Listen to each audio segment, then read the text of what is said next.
It's Tuesday, and you know what that means.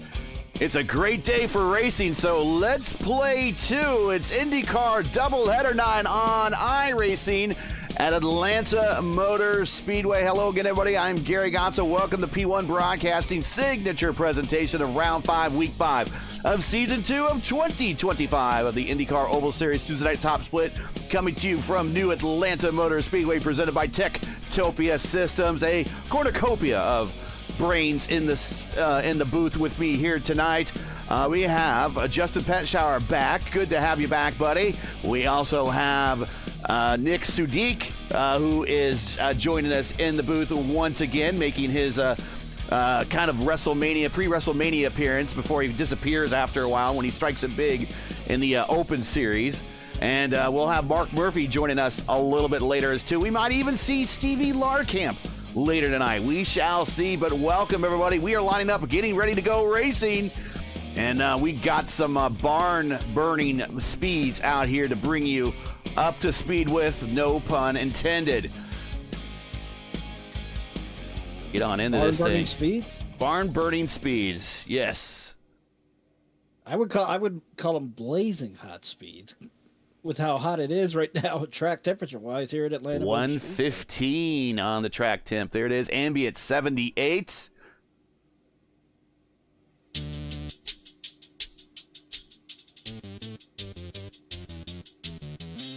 Here is your starting grid. Let's get some color into that, shall we? Boom. There we go. Tanner Richards on the pole, 234.9.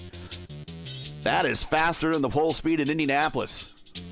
Trace did second, 234.8. Mitch there in third, 234.7. Pinero also a 234.7. There is Campbell, Brian Campbell. I did not see him get into the session, but Brian Campbell, member of Dale Coyne Racing, he is lined up on row 3 right next to the inevitable Brendan Trost. For Porty and Quilla back on row 4. Ward and Clindy on row 5. Moskowitz and Ponto. Well, check out what livery Ponto's in today. Row 6. Pizarro Hollenbaugh. Matt Hollenbaugh joining us. He's on row 7. Roman Zini McGee in row 8. Collins and Mauricio rule row 9. Lilac and the Boss back on row 10. Howe and Edwards back in the row 11, and Miguel on row 12. Only 23 cars tonight, but it's going to be a fast one. Welcome, everybody, as we're getting ready to go green.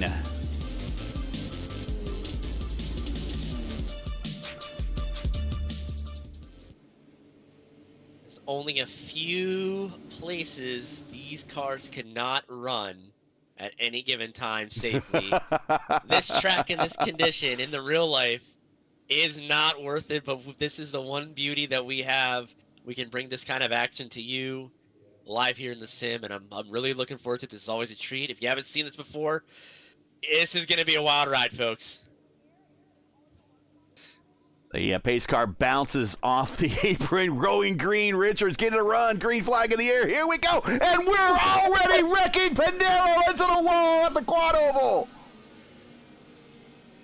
Well, Matt Hollenbaugh did say one thing. Watch out for that tire spin. And I think Pinero did not take that advice to heart. I don't think that was Pinero. I think he's a victim. I think that might have been Dave Mitchell, winner of our first race this season.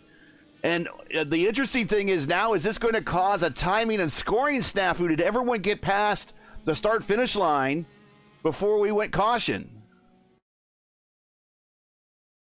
Watch this again from another angle.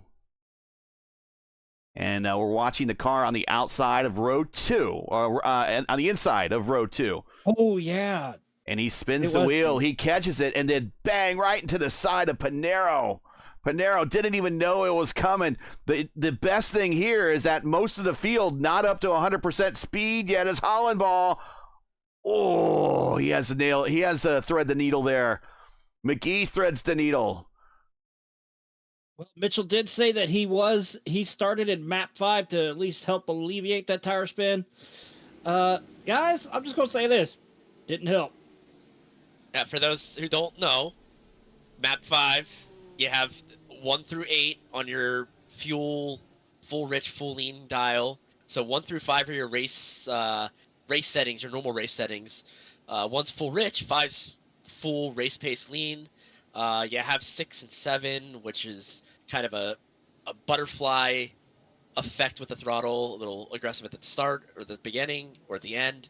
And then map 8, you'll hear occasionally, that's what the caution pace is. But yeah, you have like a 4 or 5% power cut from map 5 to map 1. And it matters a lot when there's not a lot of grip when you're on the quad oval here. And yeah, on a restart, it's not good. And unfortunately, some of the best can get caught out by that.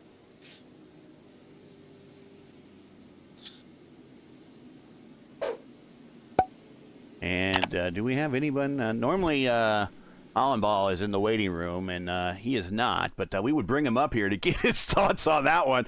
As got wild right off the bat here at Atlanta Motor Speedway. Thanks for joining us, everybody. If you respect the stream and P1's coverage, please do us a solid. And make sure you do us a solid. Make sure you support us by subscribing. And while you're at it, don't forget to smash like and click the bell so you'll miss out on future P1 iRacing broadcasts. Want to announce our new sponsor for our Tuesday broadcast, Topia Systems. If you're in the market for a new computer, upgrade your rig. If you like the graphics you see right here in this stream, this is a Topia system. Check them out. All of their contact information is in the description.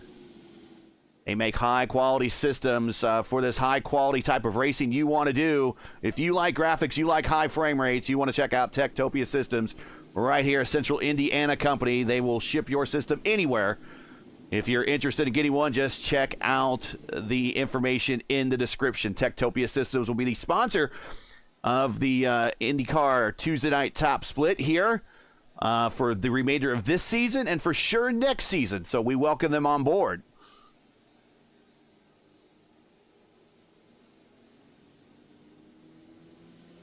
Here are the points coming into today's race. Clindy, your leader. Matt Taylor, second. I'm not sure if Taylor is in the lineup tonight. I do not see him. Clindy is, though. Ty Quilla is in the lineup. He is third. Panero, oof. Well, there's fourth and fifth in the points right there. They were involved in that front stretch green flag fracas. They are both fourth and fifth. That's Panero and Mitchell. So Trace Shadid, Tanner Richards, Josh Ward, Antonio Estrada, and Jacob Collins. All those drivers, I believe, are in the lineup tonight, looking to capitalize on a little bit of bad luck for Panero and Dave Mitchell. Mitchell is showing on pit road for an extended stop.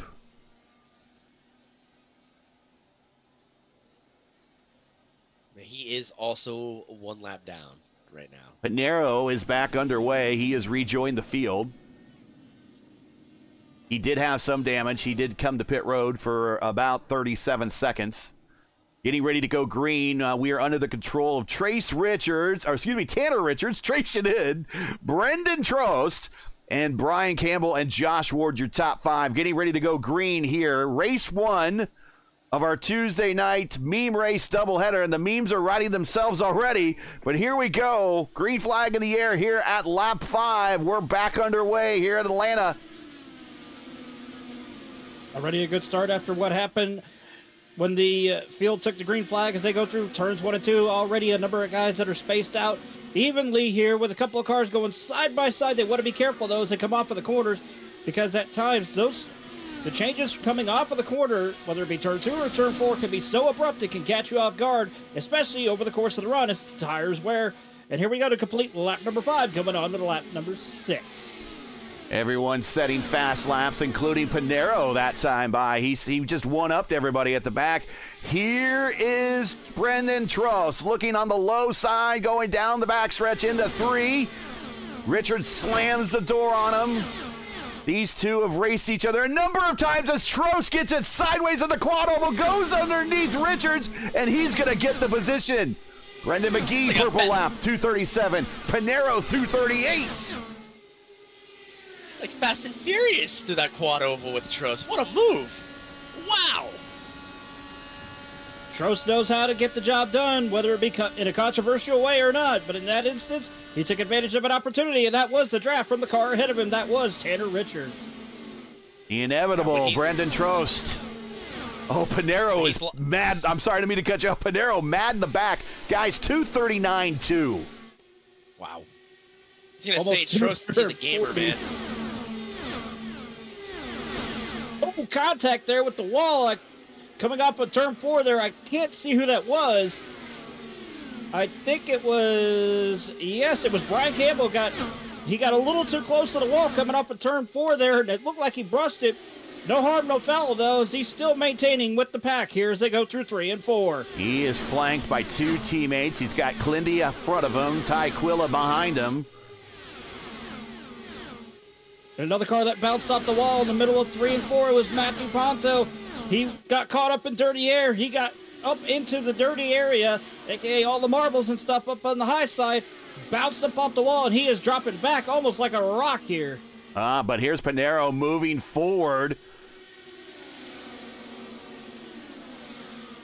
Hollenball, Edwards, Lilac Zier, and Miguel all pitted on lap 3 and 4 to top off the tank, so they're going to go a little bit farther than everyone else if we manage to stay green.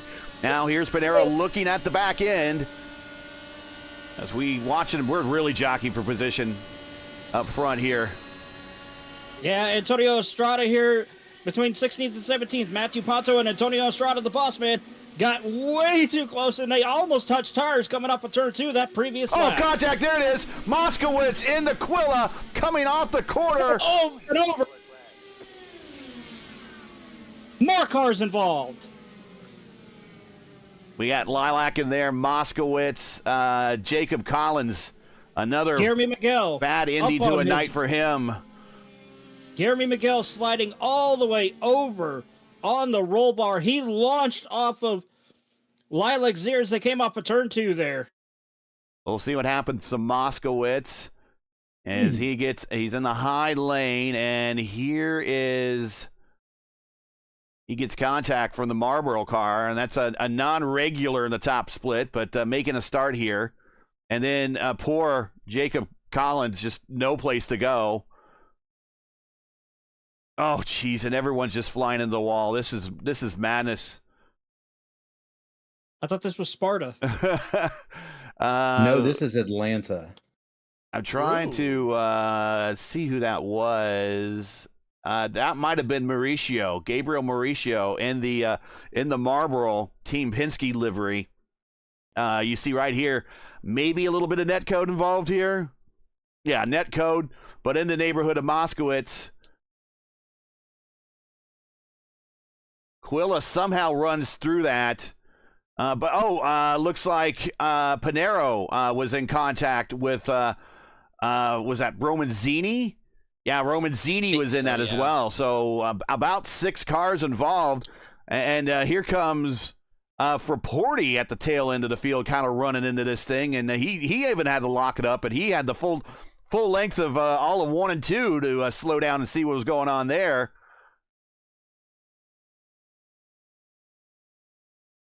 Be interesting to see here with Pinheiro. He had his wings snap back in. See if he has more optional repairs. Yeah, he's just sitting there, so he's got to take more optional. We'll see if that gets fixed for him. He might have to use another one of his 9 lives today. How many's going to use tonight? We'll find out, I guess. Logan Edwards, podium finisher in the Votive Indy Oval Series on Sunday night at their final race of their Season 2 season, where Clindy was crowned champion. Looks like Logan, he finished on the podium there. He is currently shown on pit road with an extended stop. Moskowitz, it looks like his day is done. Pinero on pit road getting worked on, now moving away. Lilac Zier still getting worked on pit road. Miguel getting worked on pit road. Dave Mitchell, I believe, is done. And it looks like Roman Zini is repaired and back underway at the tail end of the field. So already a good chunk of the field already eliminated here by lap 15. Yeah, and I hate to rub it in to Dylan Moskowitz because of the paint scheme that he's running, but His race just ended. His race ended just like the Dallas Stars did most recently with that 5-game losing streak that they went on. Ouch. Well, is it the Stars or is it because he's got a green car? I'd say it's a bit of both. Bit of both. Okay. If you believe in the green car myth like me, go ahead and say so in chat. If you disagree, go ahead and say so in chat. Green cars bring you bad luck. Except if they're British Racing Green. That is any shade of British Racing Green. Whichever your flavor is, That is your lone exception to the green car. Green car myth. That Bentley Speed 8 now, man. Well, we might be talking about best LMP cars during the break here. Don't get me started. We got IndyCar to focus on right now. All right, we're going to cut the green flag this time by Trost, who is not up against the wall, taking in a little bit unorthodox start here. He takes off. It is Shadid Clinworth, Ward McGee, your top 5. Now Mauricio, not sure what frame his head is in at the moment. After starting that bit of a chain reaction wreck, is he in a good spot where he can start challenging Brendan McGee right here for 5th right away? We shall see. Down the backstretch we go. Troshadid Clinworth into 3. Plenty looking, Plenty waiting. Has a little bit of a run. Is he going to pounce? He's going to try the high line here, maybe build up some momentum, but right behind him, McGee might kind of slot in there, prevent him from doing the over-under. 3 wide? Maybe? Ooh, thought about it for a second. Oh! Clendy getting boxed out there.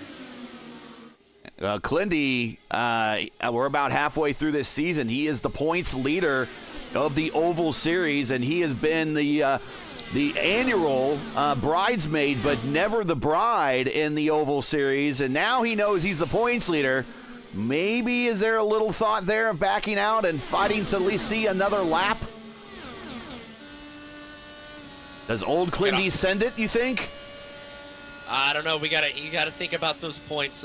He has been obsessed about this championship. He has something to prove to himself. It's good to have goals. I think he might be thinking with 5K SOF we got here. It's a lot of points on the line. 50-61 for a pack race at Atlanta on a Tuesday night. Race 1 of our doubleheader that we have here. Whenever we get to the meme tracks, that's when we get, and I said not mean tracks, meme tracks. That is iRacing Superspeedway, Talladega, Daytona, and here. We're going to pull off the doubleheader. We're in race 1 tonight. We're going to play 2. We might have bonus coverage to that 9:15 race where we'll just kind of watch and spectate. Tell you what, couple people, going a little high there. Plenty it looked like. Couple people, big movers here. Got Matt Hollabaugh, 14th to 8th. There's somebody else. Mauricio, 18th to 4th. McGee, 16th to 3rd. How? In the lead now, out of nowhere. Fighting Trost, 21st to fighting for that first place right now. And is Emily Howe and Brendan McGee, not regulars we see in the top split broadcast. In fact, 2nd, 3rd, and 4th on the racetrack. McGee, Howe, Mauricio, these are 3 that we don't see on a regular basis, and they are showing the other regulars how to do it right now. But remember, even in these Oval Series races where they are kind of a sprint race, you still got to think long game here in IndyCar, and those that have fallen back a little bit in the pack might be pacing themselves at the moment as Clindy moves up to 4th.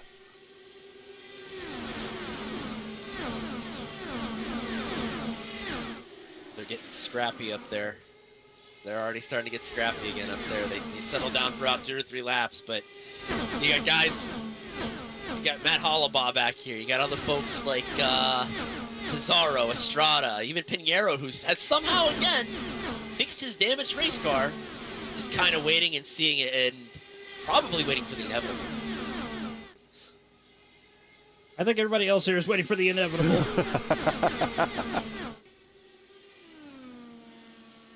They're fuel saving, and they're going into turn 1 at 241. This is wild. This is absolutely wild. Yeah, let's watch this. Let's watch from Clint Eastwood. I got the driver inputs. There he is, 223, 225. Watch it quickly go up, 230, 231, 232 at the start-finish line. 235, 36, 38 into turn 1. He even taps the brake a little bit.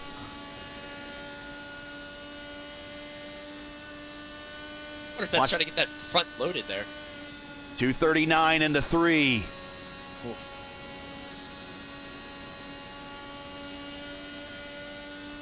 Seems like everybody here wants to get into a single file train, but every now and then we'll see guys pop up like this right here with the leaders here, where they go side by side to try and throw a ton of dirty air, and I mean a ton. Majority of the time that doesn't work, and they're pinching each other down to try and get a little bit of side draft as they come off of turn 4. You got to ask, how well do you know your competitors when you see names in the top split that never showed up? How well do these new names even know they're ones that they're racing around? Has Emily ever raced with Brandon? Does Emily know Brandon's record? does Emily know Brandon has well over 1,000 iRacing wins? Oh, and there's contact right there, and my answer is no, as they come in and collect another car. That is Tanner Richards involved. Wow, I don't know big. what launches off. Oh my gosh. And that's why I was saying what I said is when you're going to race some of these regulars that close and that tight, you best bring your best game, and contact made at the start-finish line. And that ends the day now of Emily Howe and Brandon Trost. We will go back in time and watch this as they go through the first dogleg. They're at the start-finish. Oh, okay. You know what? That might have been a little bit more on Trost and a little less on Emily, watching how he hit the apron there and unloaded the car. Come back and watch it again. Yeah, Trost came over the radio and said, "Yeah, that's all on me."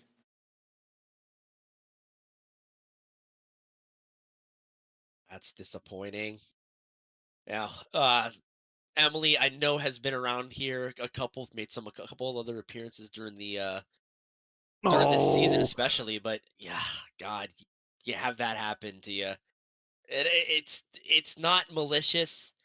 It's being very aggressive from Trost. I don't want to throw that, all on him being negligent or anything like that. But you touch that apron at any track, and especially here, that bump in where the seam is, it just throws you off. And it just pitched that car. It's a hard lick, man. And looks like Brian Campbell got into that one as well. And everyone on pit road. And Trost hit the wall so damn hard, the wheel actually came completely off and got lodged in the catch fence. Wow, that is some force. All right, so for Porty, he effectively stayed out. He and Roman Zini. So two of the more familiar Brazilians up at the front of the pack. We got the mailman and Bruno in first and second.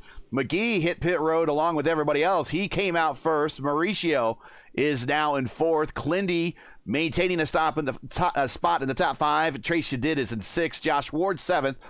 Halabaugh is in 8th. Pizarro 9th. And Antonio Estrada, the boss, El Patron, he is in 10th. And then we have Ponto, Quilla, Pinero. And then everybody else after 13th is either on pit road or out. Currently shown with Meatballs, Campbell, Richards, Trost, Howe, and Zier and Miguel still Meatballs on pit road. So we are now 10 down from where we started, and we're not even halfway, boys.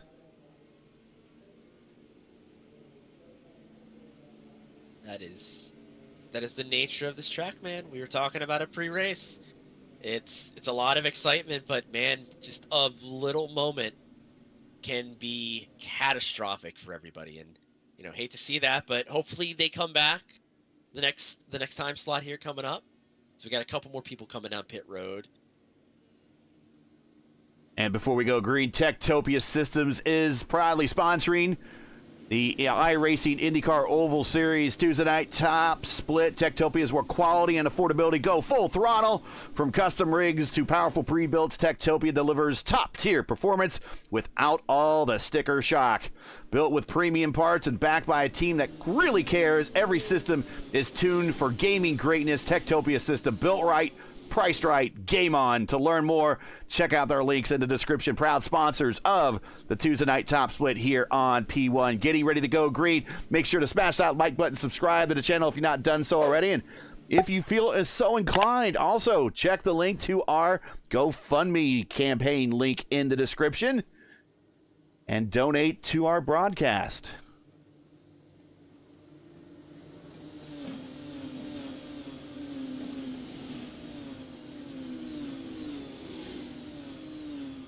Still a long ways to go. Halfway home. Leader is McGee. Mauricio Clindy now in third. A lot of new names up at the top. A bit of a slow restart as Clindy was getting a bit of a run on the high side.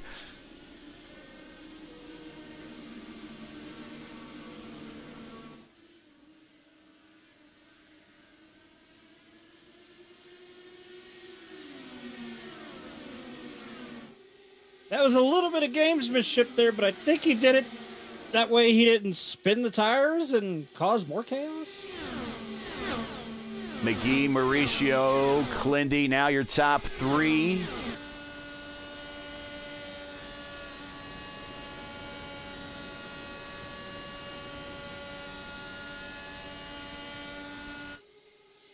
Oh, Mauricio on the outside, doing a little bit of weaving. Got a little closer to the wall than he wanted to. And also in the picture is Season 1 Vote of Indy Oval Series champion Josh Ward now joining Season 2 Vote of Indy Oval Series champion Clindy on the inside. Still side by side, at least 3 rows with just one in the right there in the middle. That was, I believe, Kyle Clenworth. They're still side by side between the two leaders here, as well as 4th and 5th as they come off of turn 4.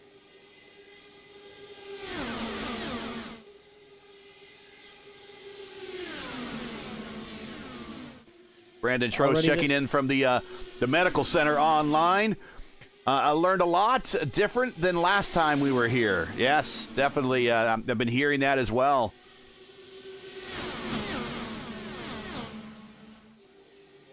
Already you see it's still a pack race right now, but there's a number of guys that are wanting to get into the caterpillar, the snake line as we call it. But already, 3 wide almost there as they come up a turn 2. One car picking up the wall just a little bit. That's Josh Ward, and he had the lift, and you heard him right there. But in the meantime, the inside opened up, and he got freight trained, so Ward back to 9th. There is Matthew Ponto right behind him.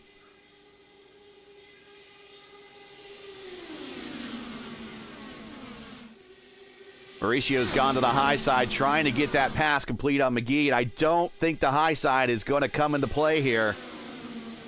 All it is really holding up Clindy, because Clindy was looking for a way around.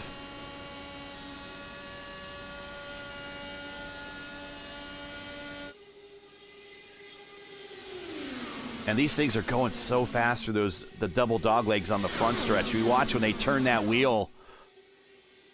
You almost see the back ends wiggle a little bit because it's so abrupt going through there. Yeah, even the slightest bit of movement going through the double dog leg here. One false move going to that apron there, and it's game over, as we've seen a number of times already. Still side by side as they go through turns 1 and 2. Tonio Estrada now joining the battle at the front. El Patron currently 5th. He's joined by Tyquilla, his teammate. Looking to join their other teammate, Clindy, up in 3rd. Those are all Rogue Racing cars. As that's Brian Campbell, another Rogue Racing car, just trying to make some laps there on the apron. He is back running right now in 15th spot. And if he can catch Logan Edwards, he'll be up in 14th. Oh. I saw Moskowitz hit the wall, and then I saw another car bounce off the wall big time there. I believe that was Matthew Ponto as they came off of turn 2 there. But Mauricio got a little too close to the wall as they were going through 1 and 2 there in the previous lap. Mitchell back on the racetrack trying to get some laps and positions. Meanwhile, back up front, Mauricio has decided I'm going to go to the bottom, and just exactly what I thought. Now Clindy has a place to go, and he's working the high side, trying to get a bit of a run off the banking. Now he goes back to the bottom side, now back up to the top side. Going into one side by side with our leader, Brendan McGee.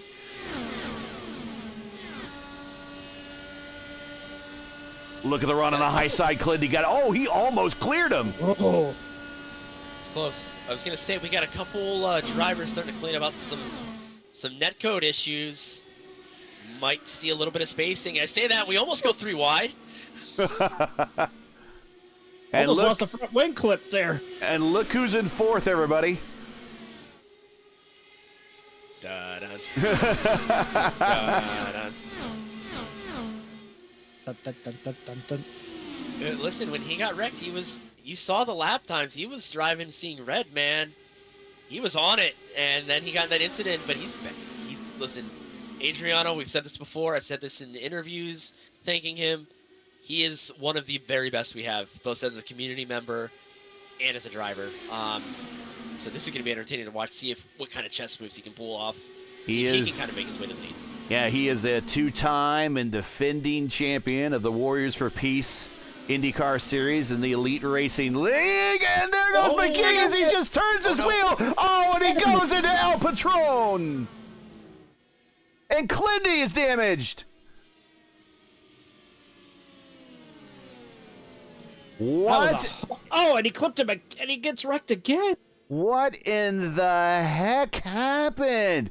It's like McGee turned his wheel, and the back end just comes around.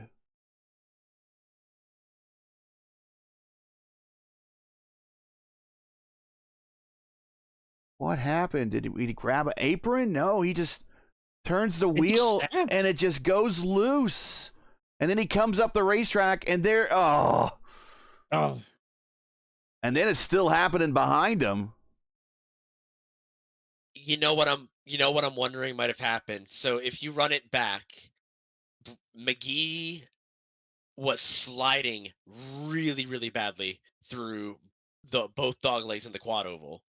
That might have, if he had weight jacker in it, if he had positive weight jacker in it, and it was enough, he might have cooked that right rear. And then when he turned in, oh yeah, just no compliance. We're watching a lot of counters. Yeah, look. Yeah, he cooked those tires. I want to go back just a little bit more as we're watching this replay. Watch the counter steer. You see him go this way a couple of times. So here he see counter steers back, straightens the car up. Car straightens the car up, straightens the car back up. A lot of counter steer in the quad oval, and it was at that point you've heated up, as you said, Nick. You heated up the back tires too much at that point. That the grip you had the lap previous, that level of adhesion is no longer there anymore, and you're sliding. You're going for a ride. Yeah, little micro stutters like that, especially in a game like this where your tire temp is really what matters more than even like your pressures when it comes to like initial grip on an oval, at least in race pace. That is a clear demonstration of why it is very important to keep your tire temps down as much as possible. And lights are still on the pace car. Clindy is going to be coming to pit road. There is Matt Hollenball. Let's bring him up real quick. Matt Hollenball joining us from the racetrack early in fourth under caution. Matt, what the heck is going on out there?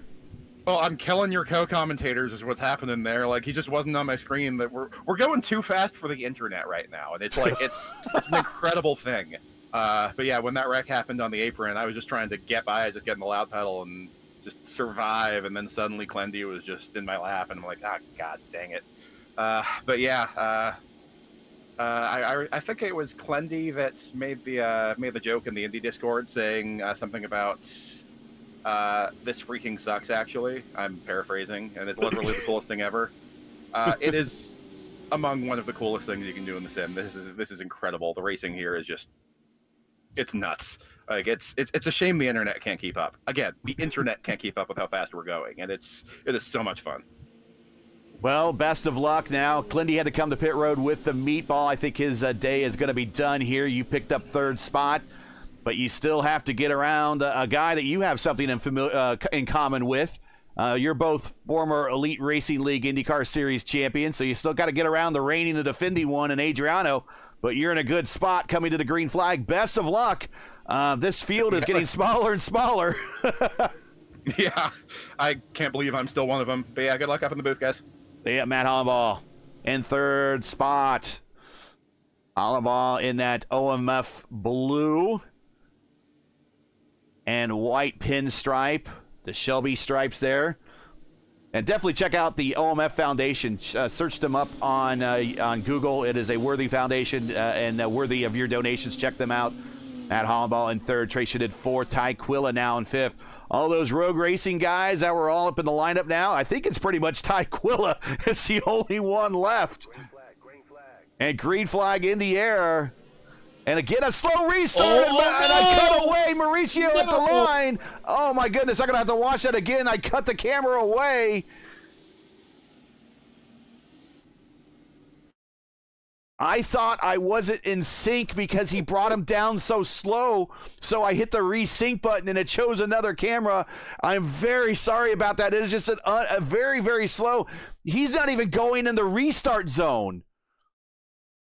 And he hits the pedal and it's just whoop, whoop, whoop, and it's done. And then, Adriano's got to be like, come on, man. Come on. I don't know how you say that in Portuguese. If someone knows how to say come on, man, in Portuguese, put it in chat. But he's got to be saying that. Oh, my goodness. Well, Romanzini's laughing.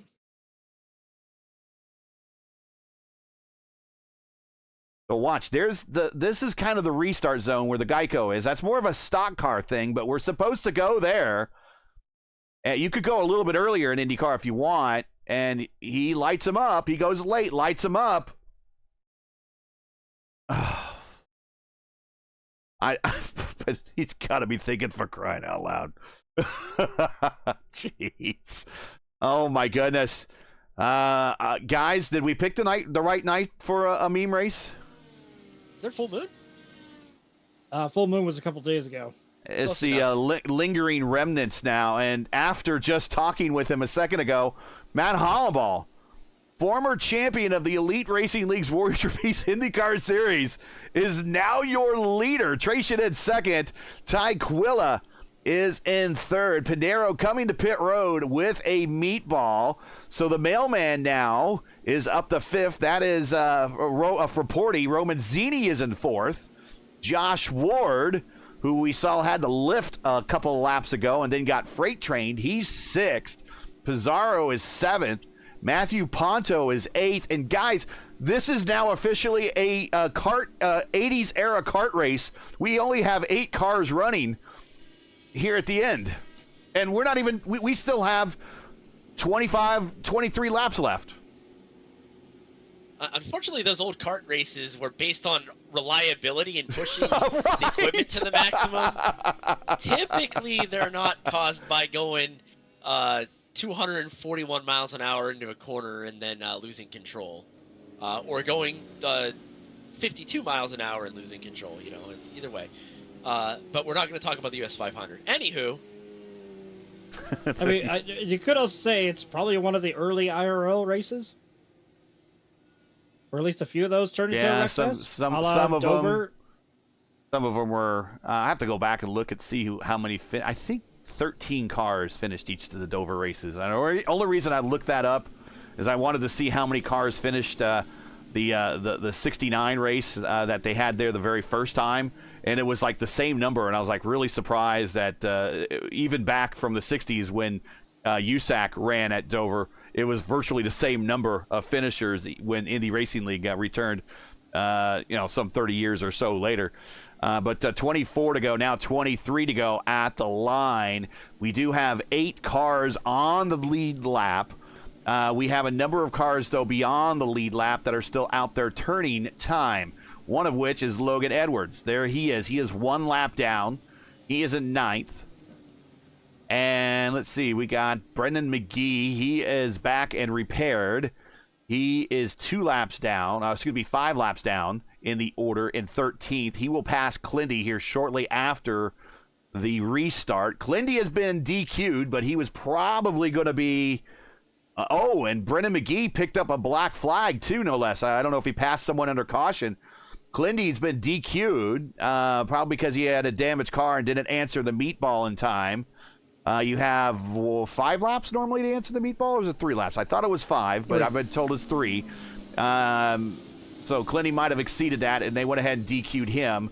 Brian Campbell is still turning laps, and so is David Mitchell.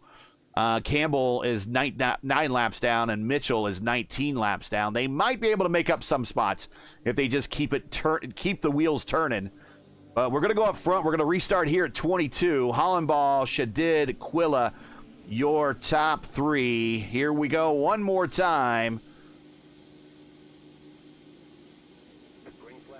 And that's more of a proper restart. Matt Hollenball showing the experience up at the front. Now, does Shadid get a run on him and get a pass on him going down the backstretch? Look here, he's got a huge gap. But that's going to let Shadid build up a run a little bit here. Come in to the quad oval. You might have to wait until out of turn 2 to try to make a move.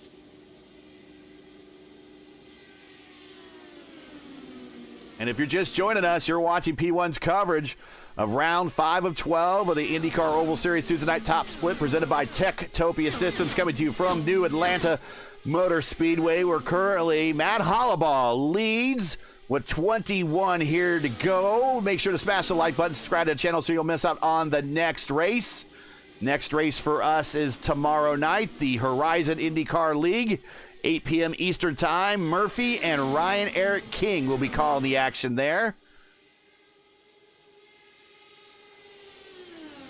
Here's Tracy about the next race. What's that? Oh, well, the next race for us, just stick around, is race 2. This is race 1 of our meme race doubleheader. And I've already seen a preview of the season 3 schedule, and there's another meme race on it. We're going to be going to Daytona and Indianapolis in back-to-back weeks in season 3 of 2025. So we will be doing a Daytona doubleheader next season. Be looking for it when we post those sessions. Top 4 all together now in a group. Woo, that was a little close there between Trey Shadid and Matt Hollenball as they were going into turn 1 and 2 there.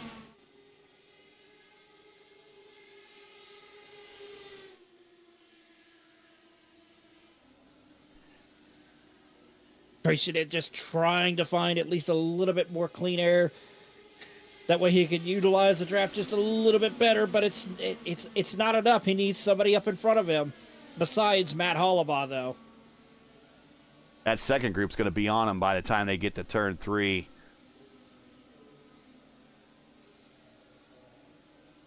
Reporty sends it on the bottom.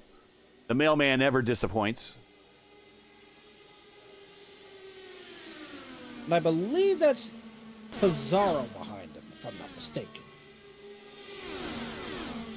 Yeah, that is Pizarro. Great run for him so far. Lap car on the bottom there. They're going to have to go all the way to the top side to get him.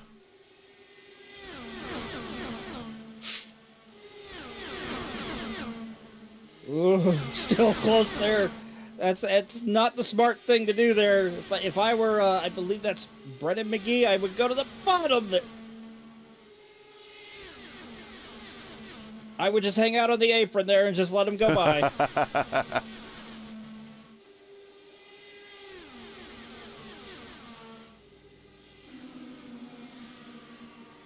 Oh.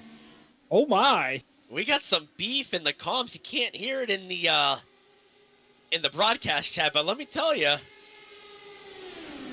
there's some beef being fired out from earlier incident. All right, so in the words of Wendy's back in the 80s, hey, where's the beef?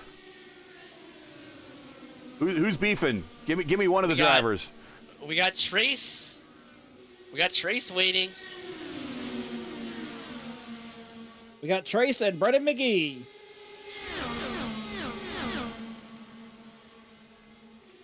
McGee's now back in this thing. He is currently down in the order by 9 laps, but apparently he's a little motivated to. Oh, he's getting squirrely there. Oh, again, he's got for 40 to the inside. Know thy Brazilians, and here he comes to the outside.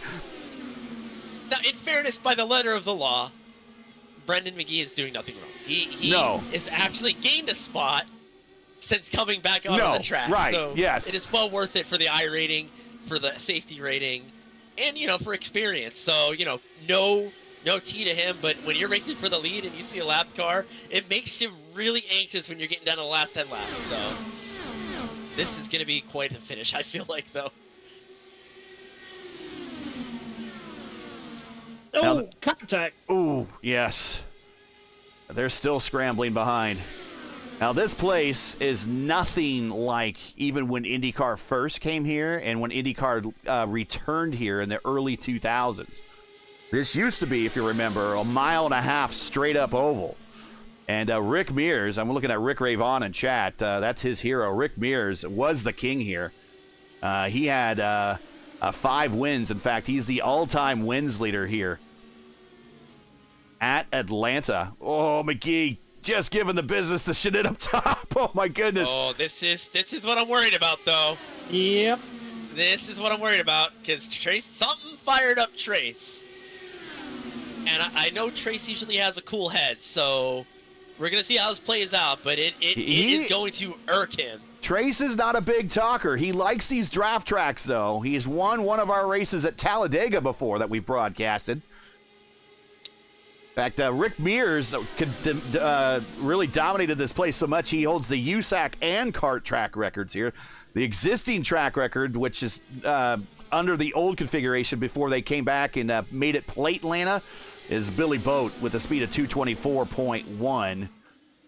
But Rick Mears has got 5 victories here back when USAC and kart used to visit Atlanta Motor Speedway. Johnny Rutherford has 3 wins, including the inaugural USAC race here back in 1965. So there is a pretty rich history of IndyCar at Atlanta Motor Speedway, but under this configuration, with this style of car, it's doubtful we're going to ever see IndyCar ever come back. 6 to go on the racetrack. No one's been able to challenge Hollenball quite yet, but he's coming up on lap traffic. I'm just happy we got a Billy Boat mention tonight already. Oh, there's contact! McGee. No, that wasn't McGee. That was Mauricio again.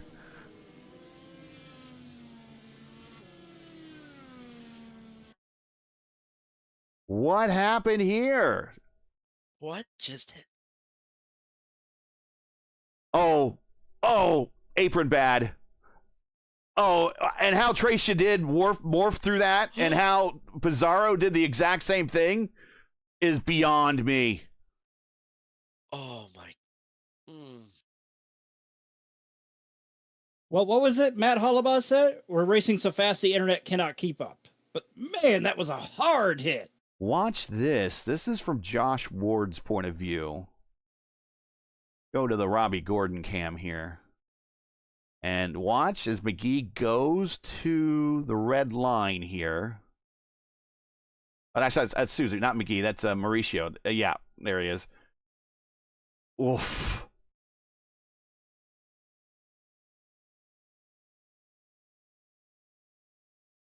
Go back a little bit further here.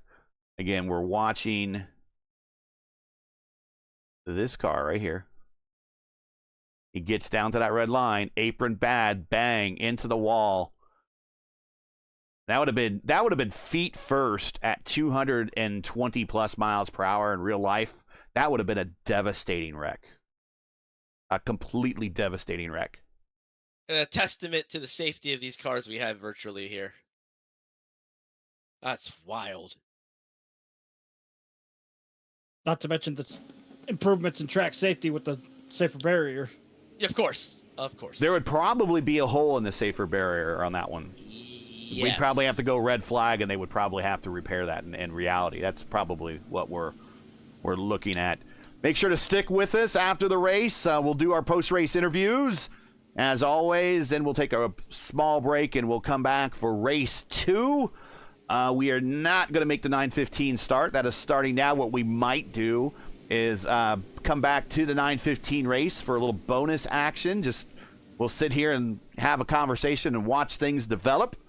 And then we will the main event, the second card on the billing tonight. For those of you that like wrestling and boxing, the main event, the top card bout, will be at 10:15 for race number 2. 3 to go. Lights are out, so we're going to go green with 2 to go. So we're going to get a natural green-white checker here, guys. No gimmicks allowed, but that is, if you go natural green-white checker, it is all good. You got Matt Hollenbaugh. Hollenbaugh has a ton of wins in these cars and a ton of experience. And then you have Josh Ward, who is still, albeit admits a little bit, still learning a little bit in these cars, but has learned quickly enough to the point where he is a regular in the top split. And up until Sunday was the reigning and defending Vote of Indy Oval Series champion. He is second. Trey Shadid, he loves these draft tracks. He's won one of our past broadcasts, top split broadcast at Talladega. And right behind him is Fraporti, Mr. Excitement for Brazil, the mailman, looking to send it here and possibly deliver a win from 4th. Tony Pizarro, we've seen him in a lot of races here on the channel. I don't think we've ever had him in a podium interview. Might we get the first one with Tony here tonight? He's in 5th as we're getting ready to go green, this time by here at Atlanta Motor Speedway. Race 1 for the Tuesday night top split presented by Topia Systems. Green flag in the air, no wheel spinach for Hollenbaugh. Here we go, green flag. That is a big lead for Hollenbaugh. Does that set him up to be a sitting duck for Josh Ward? Yeah, but Matt Hollenbaugh came on the radio and said that felt a lot scarier than it was.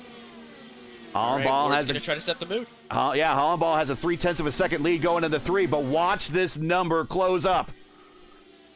White flag in the air this time. 1 lap to go here at Atlanta. Hollenbaugh goes high. Ward goes low. Hollenbaugh blocks him. Hollenbaugh's going to stay low. Ward to the outside. Side by side into 3. Hollenbaugh's going to stay low into 3 and 4.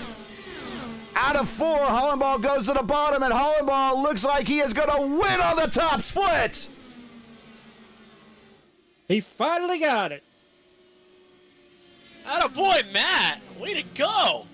Survived the chaos and came to fruit with the attrition.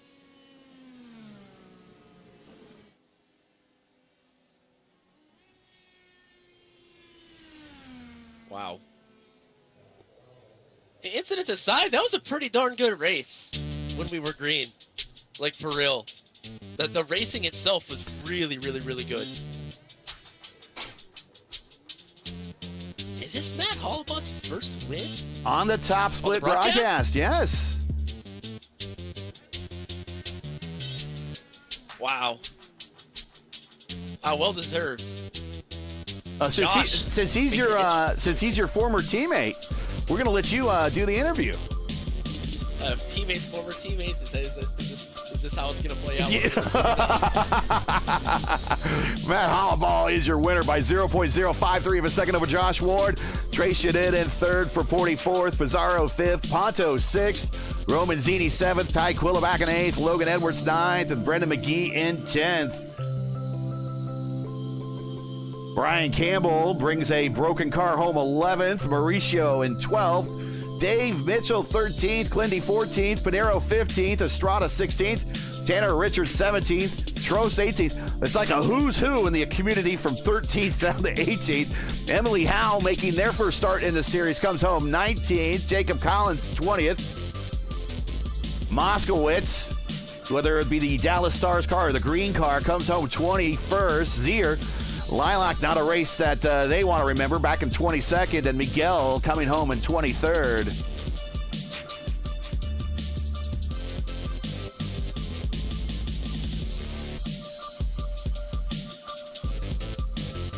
Let's get some replays queued up and get on into the interview room.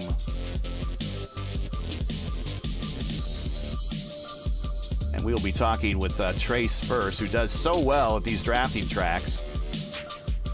And we'll ask him what level of beef was out there. Be very interested to hear his thoughts on the lap traffic situation. Which again, we put into context, but hear his perspective.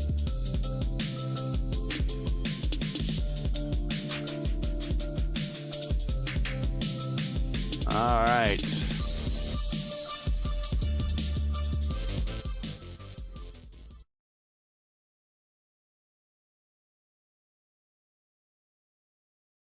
And we will head on into the, we don't want Tanner, we want Trace. That's who we want.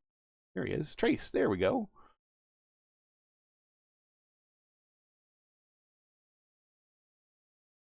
And I don't see him.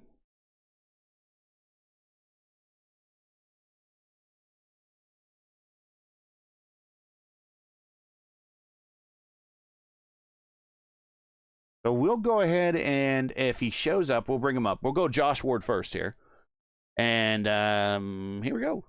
Josh Ward joining us in the booth. A bit of a attrition fest out there in this first split. 50-51, I think it was, or strength of field here today. But you want to know with the way that, so few finished this thing. But it worked well for you coming home second, almost getting the win. One of these days you will, though. But talk about the race out there. It looked like, though, that really the bottom line was still the commanding line. But how was the racing generally?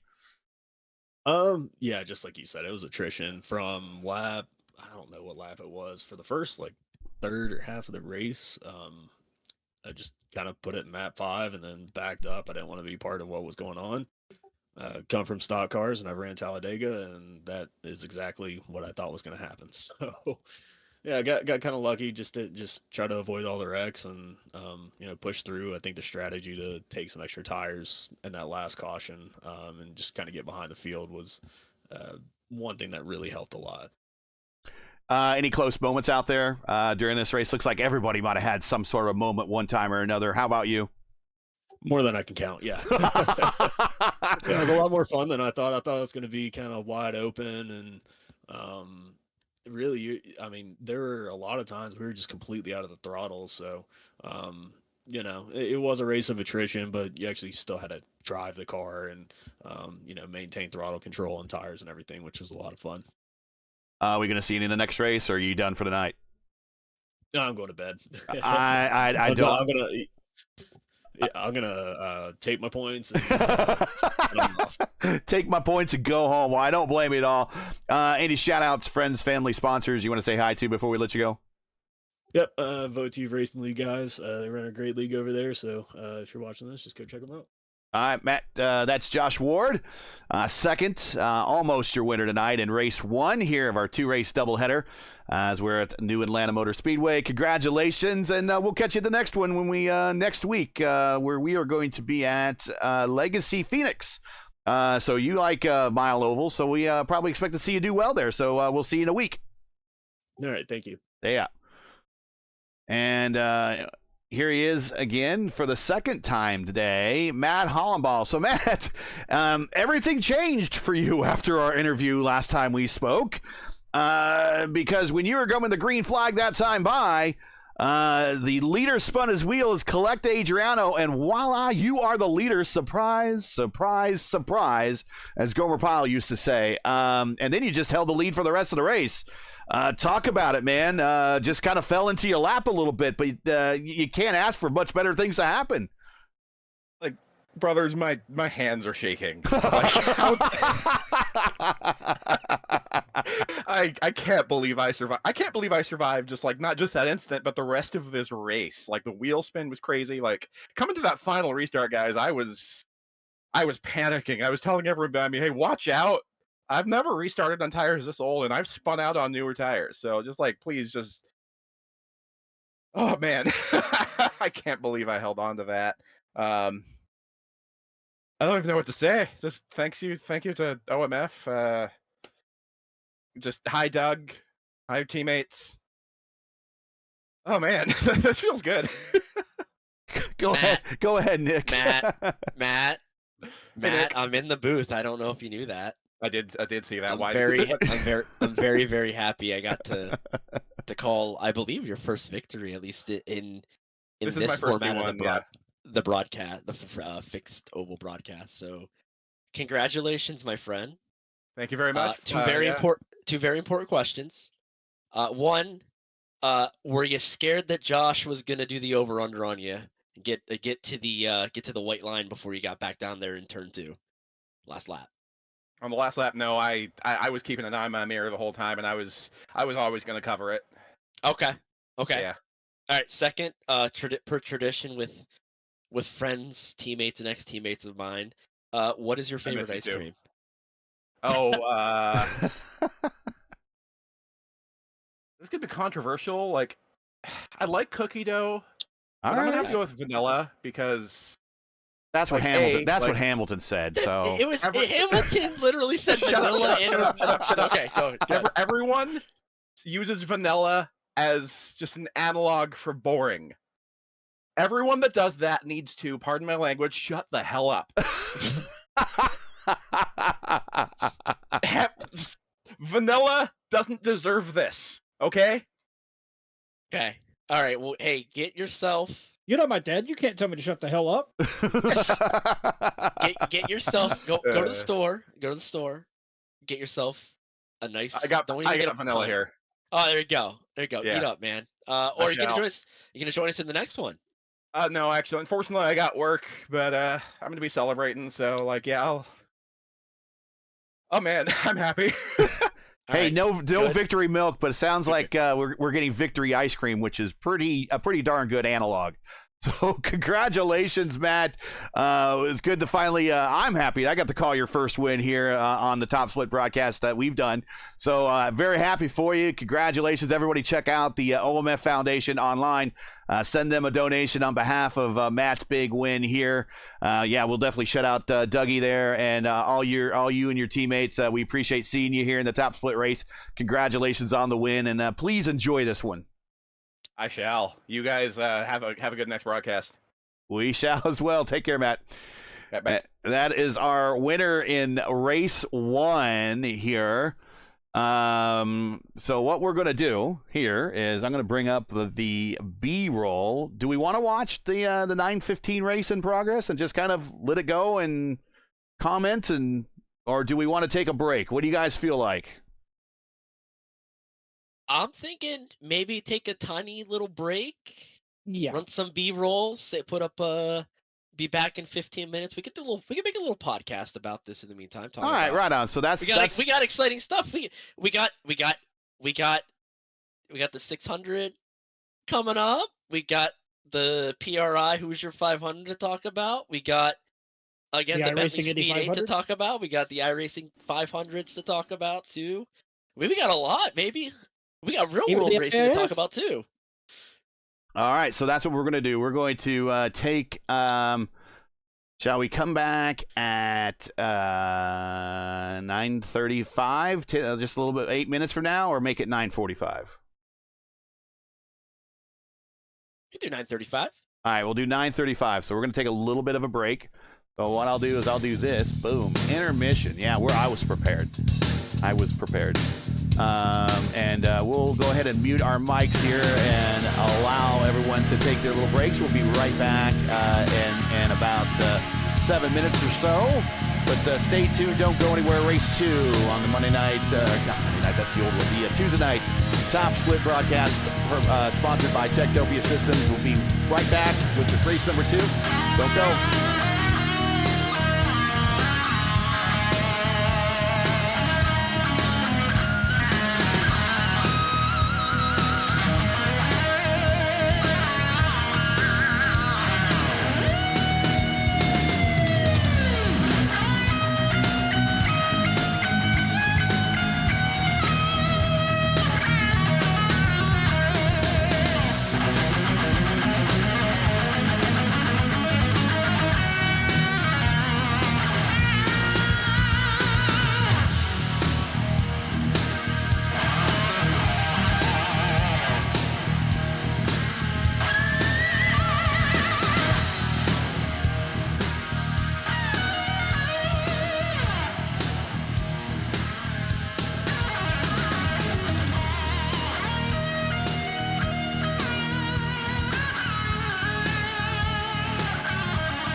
stage music out.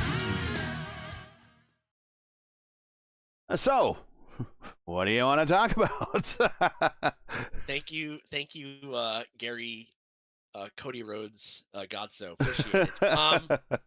Yeah, well, first off, what a race we had. That was beyond entertaining. I'm gonna be perfectly honest. That was the perfect amount of memery, the perfect amount of hard racing, Debauchery. that classic, yeah, the classic debauchery, and a little bit of 240-mile-an-hour chess. So, yeah, that was fantastic. Chat, I hope you like that. We got another one coming in store for you, but right now, yeah, let's talk about. We're about a month away. How are we feeling about Indy 500? Anybody racing? Anybody excited? Chat. Are you excited? Anybody first timers going to be racing the iRacing Indy 500? Yes, first It's timers. my first time. Is it? No. I bet. How many starts you have under your belt for your fixed and open Indy 500s, Justin? You've been on the service for a while. Never started the fix, but I've run the open since 2011, 2012. Nick, how many have you been in? Minus 21 and 22. And there wasn't one in 23, right? Nope, there wasn't. Yeah. Correct. So, contrary to popular belief, I'm a COVID baby on this service. I am too. And really, you've had me fooled, actually. But I ran a lot. So I got iRacing, and I'm sure a lot of the people that especially watch this got iRacing to specifically run the Indy 500 special event. I remember watching Jimmy Broadbent for years trying to win it. And it was like, that was so cool. And then when COVID happened, I had to find something else besides going to the arcade. I was like, yeah, I'll do it. So I run a lot. I probably have. Oh, sorry, I have popcorn in my mouth. My bad. This is unhinged hours, by the way. If you don't know me, you'll learn enough about me by the end of this little podcast segment. I got like. See here, so 20, 21, 22, 24, 6, probably like 8 open races that I've attempted. And like 5, 6 of them I think I've completed fully. I did win one and like 6 split when I started, which is wild to think. And then a fixed 500, probably about 4 or 5. It's a different race. It's like the way Indy races is in a long race. It's very weird, and it's a little bit more exhausting. I feel like in a fixed setup, because you really do have to calculate moves and risk versus reward since everybody's on equal footing. Mm-hmm. But yeah, no, I mean, I don't race in mass like I used to. But every year I at least between open and fixed do minimum 2 apiece. Like minimum 2 apiece. So it's a great race. If you've never tried it, if you don't want to do the qualifying grind and do time trials all week, that's fine. Just hop in. It's a wonderful experience. It's challenging, it's fun, and there's something about it that is so unique in every aspect, both qualifying and race, compared to anything else you will ever do in terms of sim racing, and dare I say, any sort of esports in general. Yeah, and on iRacing for that matter. It's completely different on iRacing, and we'll explain the process. The week leading up to the fixed Indy 500. So the fixed Indy 500 is May 9th, 10th, and 11th. There are only 4 sessions. There's a Friday session, and there's 2 sessions on Saturday, and then 1 on Sunday morning. We can talk about open later. But the week leading up to it is when you qualify. Unlike any other race that you participate in, so these races that we're watching and that we always do on the Top Split broadcast, they always have people with similar or in the neighborhood with the same rating, iRating. That's why it's called the top split. And the top split, for instance, for the first race was over 5K. So probably to even qualify for the race we had today, or to get chosen to be in it, you would have to be probably 3.7 or higher in terms of your I rating to just be in that into that split. The Indy 500 is done differently. You actually will qualify. You will do 4 laps. You will do the full 4-lap 10-mile run, and go back and watch quotes. Scott Dixon, 6-time IndyCar champion. He's got 9 wins shy of beating A.J. Foyt, an all-time win list in IndyCar history. Got his 300th top 10 finish this weekend. The dude has 407 let's see. He has 405 career starts. So, nearly 3 out of every 10 starts he has, or something like that, he finishes in the top 10. Or there's let's put it this way: there's only 100 starts he's ever had where he hasn't finished in the top 10. That might be the easier way to put it that way. Yeah. He says it's the hardest 4 laps in all of racing, the hardest 10 miles you ever do, and it's just you. You're not racing anybody on the racetrack. You're not racing any other cars. It's you, your skill, your wit, and how fast you can go in the clock. That's what it is. So when you qualify for Indy, then the split you go into will also have other drivers that roughly qualified about what you did.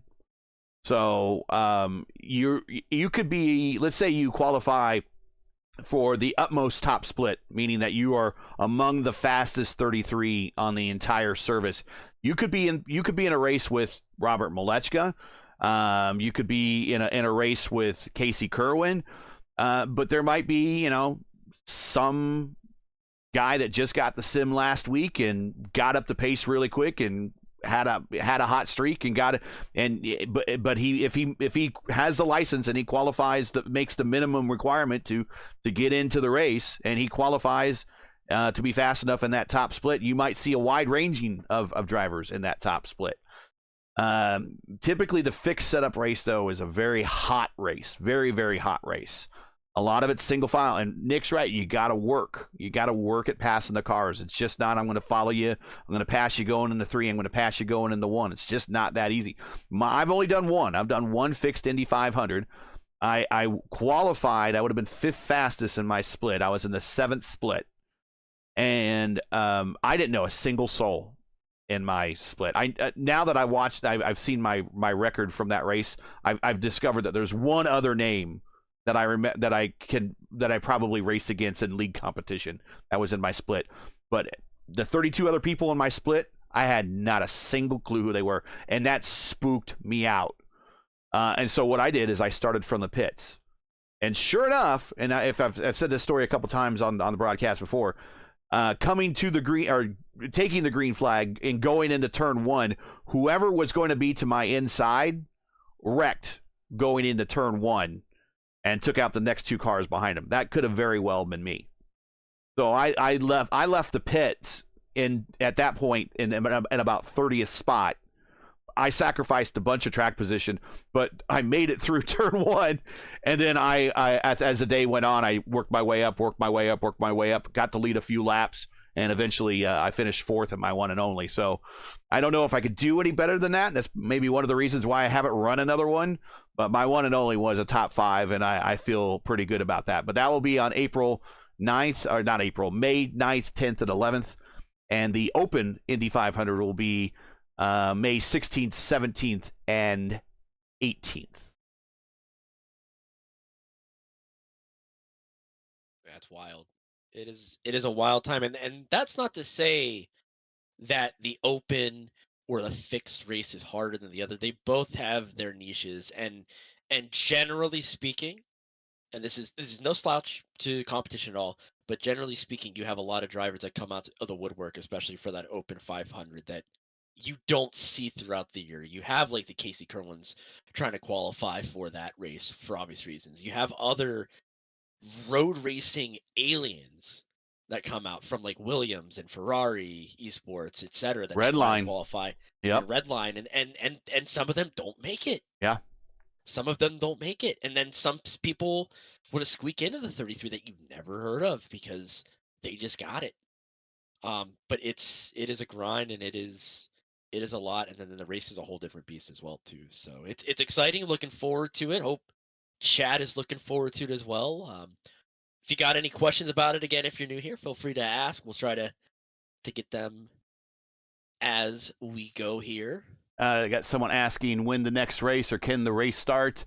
The next race is at 10:15, so we got about another 30 minutes, and then we will load in and do the 10:15 top split when it gets to Atlanta. Okay, other news, and fortunately Mark's not here, and I was going to bring him up to talk about it, but I think he said he had a PC issue that required him to do a reboot. We will be here at P1 promoting a race coming up on June 7th, Saturday at June 7th. I believe it's going to be at 2 p.m. Eastern time.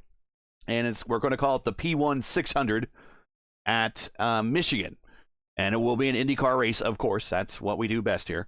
But no, it is not a 600-mile race. Although I did originally want it to be a 600-mile race, but we weren't sure how many people wanted to do a 600-mile race. I thought if stock cars could do 600 miles, surely we could do 600 miles. But it got frowned upon. So what I didn't want was just another race named the 500. We see those all the time. You have the Open Wheel 500, you have the PRI Hoosier F500, you have the Indy 500, you have just the US 500, the Marlboro 500, whatever 500. I wanted the 600 to be a little bit different. That's why we call it 600. And it's going to be the 600 kilometers. So it works its way out to be 186 laps. And if you do the math, 186 times 2, 372-mile race. So it's not a bad distance. It's not a sprint like you normally see in the IndyCar Oval Series here on iRacing, where it's typically about, 60 to 70 laps that we do at Michigan. So it's going to be a pretty decent mini marathon type of thing. And the invites have gone out for that, as well as the sign-up sheets as well. You could find sign-up sheets on the P1 Discord. You can also find the sign-up sheet link on the iRacing IndyCar community Discord is there as well. All the leagues that you see broadcasted here on P1. So Dark Horse, FIS, Votive. Also, we do the production for the Velocity Online Racing League, the Elite Racing League, Warriors for Peace IndyCar Series that Lewis and I do on Thursday nights, the Horizon IndyCar League, and even the AMA Stock Car League that we do, that Mark does on Thursdays and Fridays with their Grand National Xfinity Series and their Truck Series on Friday. All of their admins got one invite that they can give to one of their drivers of their league, and they can also then participate in the race as well. So the hope is we're going to get 43 people qualified out there, or 43 invited, and then we're going to do qualifying. And if qualifying, more than 43 are invited, and we have qualifying, then there might be a little bumping. But we hope to have a green flag race, 372 miles, 600 kilometers, 186 laps at Michigan, and it'll be myself and Mark Murphy in the booth for that, and maybe we see Justin on the track for that one. Maybe we see Nick on the track for that one. Who knows? But that's going to be back on Saturday, June 7th at 2 p.m. Eastern time, the P1 600. We got about $300 kind of pooled together for a prize pool. Not an awful lot, but this is our first race. So we'll try to make it a little worthwhile. And if you are interested in that, check out the P1 Discord or the iRacing IndyCar Community Discord for more information on the sign-up sheets, and get involved there if you like. There is a kind of a preferential in terms of how we're going to base qualifying, I believe. If Mark was here, he would explain that, but I believe those that have starts in the open wheel 500 that's been before are going to get the preference. And those that started the Open Wheel 500 and the US 500 and a couple other of the community races that we've done in the past, I believe those are getting the preference first, and then it'll slowly go down the line, and then eventually those that maybe are just community members but not a lot of races under their belt, but they want to do something like that, I think they'll be at the end, but you'll still get a chance to qualify. I think that's kind of how things are working.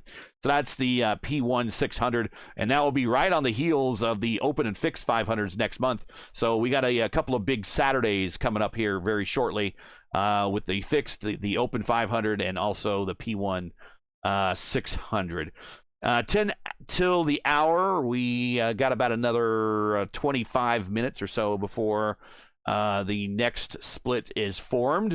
If anybody wants to chime in chat, go right ahead. Anything else we want to talk about, Nick? I had a IndyCar race this weekend, Long Beach, 50th anniversary, and it wasn't won by Alex Palou. Yeah, surprising. I mean, he was hunting. He was definitely in the hunt. I mean, finished second, but there's something like Kyle Kirkwood's got that dialed in, got that track absolutely dialed in. I don't know what it is, but even when there was pressure from Palou, he just didn't crack one bit. I don't think I saw him make one mistake that entire race, and that was incredible to see. Really good runs, outstanding run, and I mean this not with jest. I unironically mean this. My driver of the day for last week's Long Beach Grand Prix was actually Stingray Rob. How he made that strategy work, I have no idea. He finished, I think, 9th, if I remember correctly. I know it was a top 10. Yeah, he is a big favorite of the channel on YouTube, FP1 Will. And I don't know if you've seen any of his videos, Nick. I don't know if you've seen any of his videos, Justin. But he does comedy reviews of the Formula One race. And a couple years ago, he started doing comedy reviews of IndyCar. Mainly, IndyCar has their own meme races, and they tend to be street courses. Although Long Beach was caution free, so it was very much not a meme race. But his very first video for the IndyCar comedy review was Nashville a couple years ago, where I think was that when Ericsson's car got launched, and then he later won the race. The launch and win. Yeah, so he does comedy reviews, and now he does them of all races out through the entire season. So if you're looking for a little bit of extra content IndyCar wise, check out FP1 Will. FP1 and then Will, Will, and also check out his Formula One comedy reviews. They're very funny. They help me at least understand the sport. I'm not a big Formula One guy, but I at least understand now what's going on just by kind of watching his stuff and Drive to Survive to a lesser extent. But his IndyCar content, the great, and one of the reasons I support his IndyCar content, guys, is that you could never have enough viral IndyCar content out there. And the more that you put out there, the more people are going to run across it, and the more people that run across it might become a fan, and the more fans that might run across it are going to go watch it on TV or go buy a ticket to the race or be a participant here in one of our races at iRacing. So that's all good things. So go check out FP1 Will and his comedy reviews. Subscribe to his channel, become a Patreon, support the guy because he's really doing a lot of work, good work, whether he knows it or not, on behalf of the IndyCar community, because the more things are viral, the better things are for the community. That's right. That's right. I mean, that's genuinely that's what got me hooked to. I've always been a motorsports fan, but I kind of was just like a catch-all. Like I loved a little bit of IMSA, a little bit of NASCAR. I grew up watching like Jeff Gordon, absolutely dominate. But what really got me into liking IndyCar was just genuinely good content, like good racing, good personality. Scott Dixon was like a draw, and it was really good. I know it's like kind of a wrestling term to use again.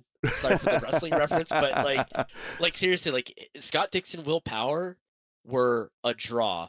Alexander Rossi, it was I would say the inciting moment for me to really get hooked on not just watching the Indy 500, but watching every race with him. Leaving Formula One, I loved Formula One at that point, and then just seeing him not knowing what he was going to do with his career after, and just win that fuel mileage race at the 500. That was like, boom, this is it.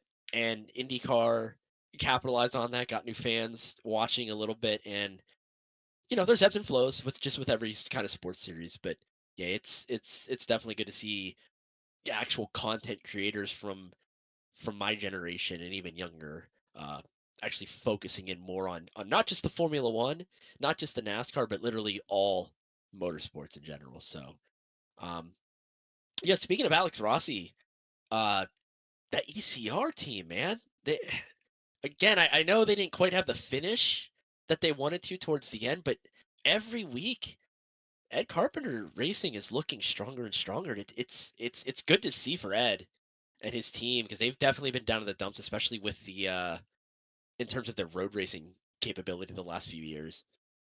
Yeah, they got a big injection of money with the new sponsor, new sponsors that they picked up, and that's from the new investor that they got on the team. Those are his companies, Splenda and the coffee company, and that I hate to say this with IndyCar racing because I always root for the underdogs, and I always will, but money is going to what makes you better at IndyCar racing. It allows you to hire the better engineers. You get all the better talent. You get the good drivers, and then the hire Rossi, because I thought for sure kind of Rossi might have been headed to Foyt, but they hired Rossi, and that we know that they have a good package, pretty good, at least with the IR18 when they're concerned with the IR18 and Indianapolis. You could see Rossi near to the top. You could see Rossi in the Fast 12 there come qualification day on in a couple weeks at Indianapolis. So, ECR, they're just going to get to their hot point of the schedule, which is a couple races away, and they're going to have some good rockets in the car. With Ed typically does pretty good. I think he's still going to race the Indy 500. I don't know about Rasmussen. I don't know how well he'll do, but we know Rossi's going to do well. Yeah, Ed is currently registered in the IndyCar standings, so I believe he will be running that oval only, that Indy only car for. We're going to see Ryan Hunter-Reay again. We'll see Helio Castro-Neves again. We'll see Larson again. And then Marco will make an appearance again. So a lot of names we haven't seen in a while will be coming back to qualify for the Indy 500. And the open practice is coming up here, I think, next week at Indianapolis. In the past, that's been streamed. I don't know where that will be streamed this time, whether it just might be on the NTT IndyCar channel or maybe Indianapolis Motor Speedway YouTube channel. But typically they do the open test on streaming, and they kind of make a full show of it. And that's next week, I think. So be looking forward to that. Yeah, one other name of note, too. Pit reporter Jack Harvey might be, I think, running, if I remember correctly. Takuma Sato. That's right, him. Takuma Sato, two-time winner. He'll be back. Jack Harvey will be back. I'm thinking there were some other names that I'm missing. There might be a little bumping. I think we might have 34 cars in there. There might be someone's going to be sent home. For Rahal, Letterman, Lanigan's sake, I hope it's not one of their cars again. Man, they've had a real rough go of it the last 2 years. And don't forget, not too long ago, Graham finished third. It was when Sato won his second one. That was the empty stands race. Graham finished third in that race, and a lot of people forget that. But he's had a real bad go of it the last couple years. He's been getting some momentum back. He's mid-table in the points right now, but it's momentum. Like, it's very weird. You do say IndyCar, obviously, like any motorsport, money takes a lot, but IndyCar racing, especially with how small the schedule is comparatively to your NASCAR series, to Formula One, some of Formula One now at this point, momentum is on your side. If you string 2, 3, 4 races together, you're guaranteeing yourself a top 10 position almost without thought. for the season. Just again, it's a long season. It's only just started, but I'm sure Graham. This is the most confident I've seen Graham Rahal in quite a while. At least on camera. Obviously, haven't been to the track yet. Very excited, just on a personal note, to go to the Indy 500 this year. Very excited. I cannot tell you how much I am excited. Oh my God. Anyways, um, I'll be there but next year. yeah. Um, but honestly, I think Graham's got a good head on his shoulders. Bobby's is a great support system. Him and his family. And that is the one thing about Graham. I'll say, I know there's some people within the internet community that don't like him as much. I've never had an issue with him personally, because I mean, I try not to be judgmental for people I don't know, in fairness, celebrity or not. But he seems pretty supportive. Yeah, when he's upset, he'll voice his opinion, but that's respectable. Mhm. And I think that is something that'll kind of help him turn around, especially if he does have a good test. Maybe have some good finishes with some tracks he's good at. Especially the Indy GP course, I think he might be able to do something too. Didn't he start on the pole Mm-hmm. at the Indy GP? Or He was pole outside, maybe yeah, outside pole. yeah, Yeah. and he was challenging there for the win there at the end. Yeah. Mm-hmm. Mm-hmm. So In terms of yeah. my picks for the 500 this year, some would say, please say Kyle Larson. No. No. I'm gonna put money on two drivers. Kirkwood and Alexander Rossi. Okay. I'm gonna go Polo just because, and if there's one driver that can do the three-peat, it's gonna be Newgarden. Now, I went back and I looked at the history of the back-to-back drivers, the one back-to-back 500s, the last three. So that was Castroneves, that was Al Sr. Back in 70, 71. And then it was Vukovic in 53, 54. Vukovic was leading by 7 seconds when he crashed and then perished in the crash. So he died. He was a race day fatality in 55. He was commanding that race. It's early to tell. It was like in lap 50 or 60, somewhere in there, that was a wreck. It might be too early to tell that if he actually had a shot, but everyone was saying to that point in the race he was really commanding the race. Al Sr. finished second to Donahue in 72. And then you look back at Castroneves finished second to Gilles de Ferran in 2002. So those looking for their third win in a row, there's a degree of luck there that says that they might be in the neighborhood. They could possibly do it. And I kind of feel that if there's one driver that could do it, and it's going to be a while before we see another back-to-back winner, I think, just because of the parity in IndyCar and everything. If there's one driver who can do it, it's Newgarden. And I think the shot to see him go 3 in a row is a very real shot. Okay. That is a smart pick, man. See, I got my sentimental favorite, and then I got my realistic favorite. So we'll go realistic first. I think realistically, I think Scott Dixon wants one more. I can see it. I'd love to see him win. Saw it last year, man. And the year before, and he has never stopped every year, relentlessly. Always competitor at every track, but especially there at Indianapolis. I'm gonna use that phrase, like he literally knows what Indy means. And my sentimental favorite is also somebody I think who knows what Indy means, and that is one Mr. Pato O'Ward. The statement he made when he crashed, or when he not when he crashed. I think when he finished second. Excuse me.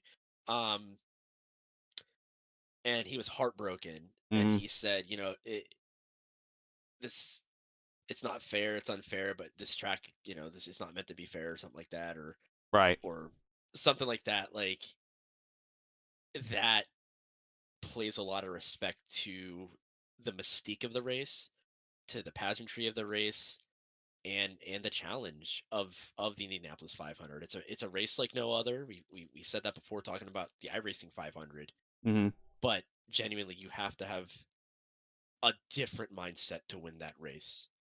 You and just being able to kind of frame that even though you're upset and look forward to next year already, like that speaks a lot. And it would be really awesome, I think, for him to finally get that after 2 heartbreaks. He's had a lot of heartbreaks. Yeah. But Dixon, yeah, I would love to see Dixon get another win, especially on the march to AJ Foyt's all-time wins mark. To get a second win, he won in 2008. He had what year was it? 2019, 20, which one? 2022? I think it's 2022. He had 2022. Remember, he sped coming to pit road in the final stop. I mean, a so unlike Scott Dixon thing. A so unlike him. I mean, they call him the Iceman for the reason. And in his final stop, he choked, and that cost him the win. Yeah. That track plays no favorites, man. Like the smallest thing, the smallest setback, and you're done. Hopefully, Clendy, I think, was saying that my audio was a little low. Hopefully, that was better. My mic was a little bit away just because I was munching on some snacks. In the chat, let me know if this is still too quiet, by the way. So, anyways, yeah, no, God, it's surreal, man. I can't believe May is this close already. Like, genuinely, I cannot believe we're about to be in the month of May here. Well, they always say when you turn 21, it's all downhill from there. I thought it was 35. Stop that. No, don't say that to me. Yeah, I was. Someone was saying that Scott Dixon has about as bad luck as Mario Andretti, and that's. I was looking at the numbers, and that's really not the case. Mario Andretti really had crap luck. I mean, he could never really put 2 races together. You know, he'd have a race like in '81, he finishes second, right? Arguably wins the race, right? But he finishes second in '81. Next 3 races, 31st, 23rd, 17th. Then he finishes second. Then the next race after that, 32nd. Then he gets a 9th in '87, a 20th in 2000 in '88, a 4th in '89, a 27th in '90. Then back to a top 10 in '91. He was up, down, up, down, up, down. I mean, he was so inconsistent. Whereas Scott is remarkably consistent, and the number of times that Scott has finished an Indy 500 on the lead lap crushes Mario by comparison. Mario only finished on the lead lap in the Indy 500 4 times. Wow. One of which was a win. And I mentioned 2 times he finished second, 81 and 85. The only other time he finished on the lead lap was in '93 when he finished 5th. That was the only time that he had an average finish of 17.86 with an average start of 9. And I've crunched these numbers. I'm looking at my spreadsheet right now. That's kind of why I'm rattling these off. I wish I was Donald Davis and that good and I could recall these just off the top of my head. But Mario, he had really S-level luck at Indianapolis. He would go other places and he was so much better, but when it came to Indianapolis, he's probably lucky that he got that 1 win.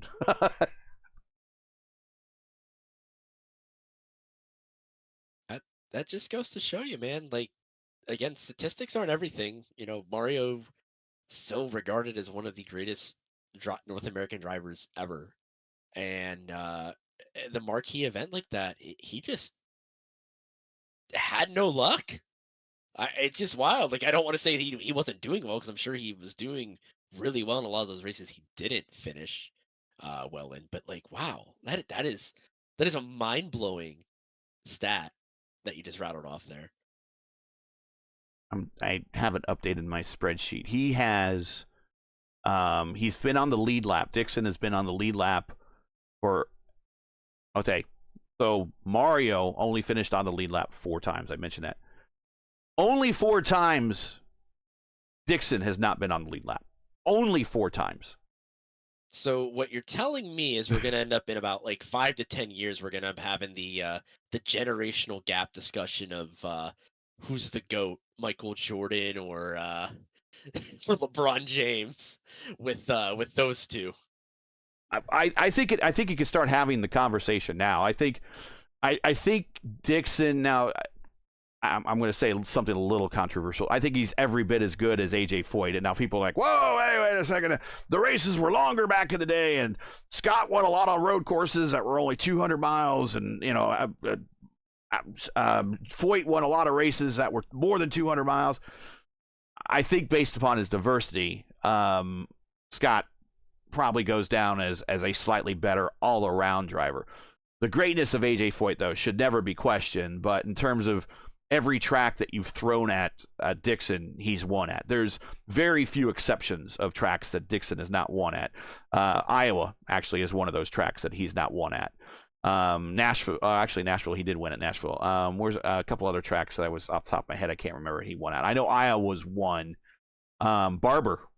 I think Barber was one that he hasn't won at. Ironically, you think road course races, and you think for sure he would win a win there. But yeah, I think you need to have that conversation when you start talking about Scott Dixon now, and not to mention he's on the doorstep of AJ's record. You know what the tiebreaker I think is, though, and it's going to be close, but AJ Foyt. He's got that Le Mans win, man. I know it's a different discipline, but he has that whole different discipline. And he has a Daytona win too. He's got that Daytona 500 win, so that kind of matters as well. Do we put Scott in a stock car? Is he going to do any better? Nah, probably not. No, probably not. Well, that being said, it would be kind of funny to see him do better than Elio at the 500. But no shade to Elio either, but man, oh god, that was unfortunate for him.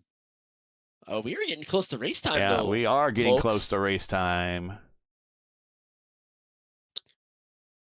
At 10:13, so we are 2 minutes away from a split. Right now, 67 people have signed up to race IndyCar at Atlanta Motor Speedway, while 129 fools out there are racing Class C trucks at Rockingham. Why? Well, you know what? Do your thing. Do your thing, I guess. Don't come to Atlanta Motor Speedway in a draft race. We have 8 people out there with Larson liveries. Yeah, Trost actually kind of agreeing with what I was saying. Yeah, Dixon hasn't won in a top series other than IndyCar and Foyt Andretti have, and that's a big thing, and that's kind of a testament to the times. No, Scott's won. Scott's won the Daytona 24. Does that count or no? I mean, yeah, but I think they all have major sports car victories in some capacity, though. Yeah. But like, I don't know. I guess what I was kind of implying there was, yeah, Daytona is a very hard race. It's a very challenging race. It is one of the 2 crown jewels of sports car racing in North America, period. But in terms of prestige compared to Le Mans, in terms of difficulty to win, there's a lot of luck that goes along with any sports car race, but especially at Le Mans, because even now reliability is a major factor there. Whereas in Daytona, the caution periods, the way they do it, it helps kind of pack everything together. But yeah, no, that'll be an interesting discussion to have down the road here too. Especially as the season goes on. If Dixon can keep climbing through the points and challenge for another title, I wanted to. I love to see him. Buddy. I love to see him get that 7th. By the way, At the 500, Scott Dixon's average start is 7.95. His average finish is 11.05. Compare that to Mario's average start, which was pretty good, 8.69. Average finish for Mario was 17.86. Yeah, And also, I want to mention, speaking of Mario and Dixon, at the Indy 500, Dixon passes Mario for most starts in IndyCar history. At the Indy 500, yep. All right, well, I think we're getting ready to have some splits here. Shall we reset? Maybe run an ad real quick while we get ready to get in. Nah, we'll just wing it. All This right. is the informal portion of the broadcast. Let's go. Let's see what we got. There it is. Top split 43-24. 43-24. We got 4 splits.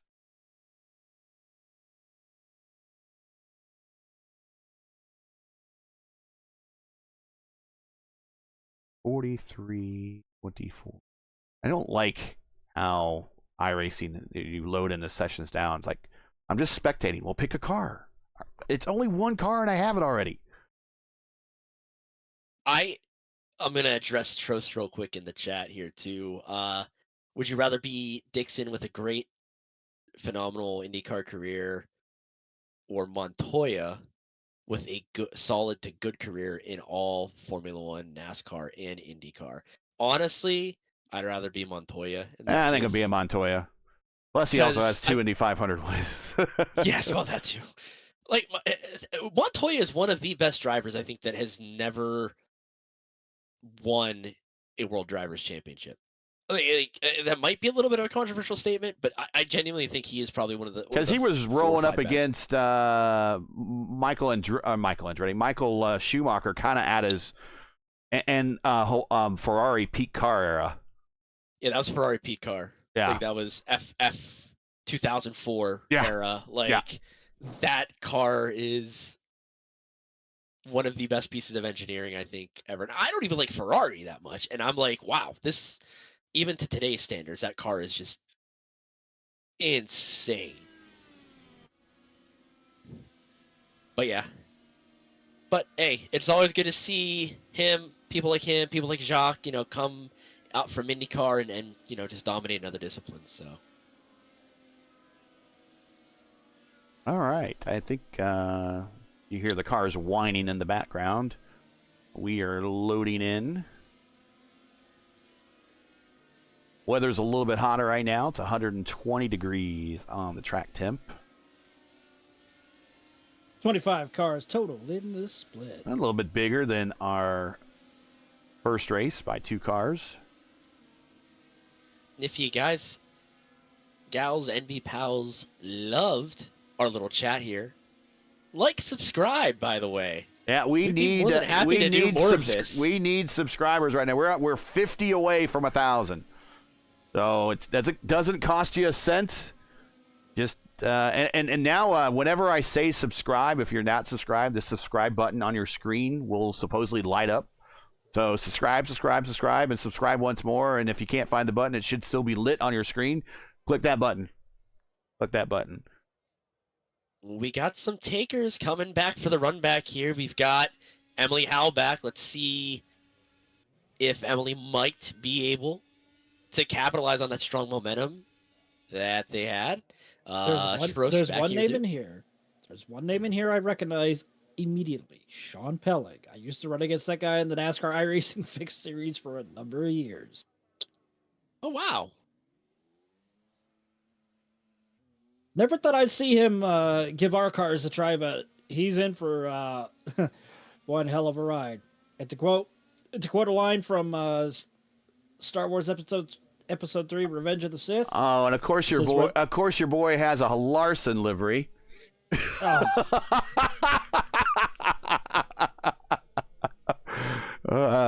We have a running joke in the community that if you line up next to a Larson livery or a Red Bull Oracle livery, Know your weapons, because they're lined up next to you.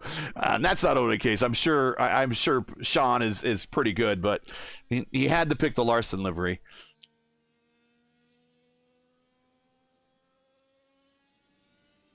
Yeah, as I was about to say before that little piece of information was revealed, to quote Anakin Skywalker from Star Wars Episode 3, Revenge of the Sith, which ironically opens at the end of this month for its 20th anniversary. And this he is says, where the fun begins. There you go. But to think, it's been 20 years since Revenge of the Sith. Time flies. Well, there we see. There's Sean going to the top with a speed of 2:32.3. About 3 minutes left here to play in qualifying and watching Lilac. There is Sean right there in the older Larson livery. If you're just joining us, this is P1's coverage of the IndyCar Oval Series Tuesday Night Top Split presented by Topia Systems.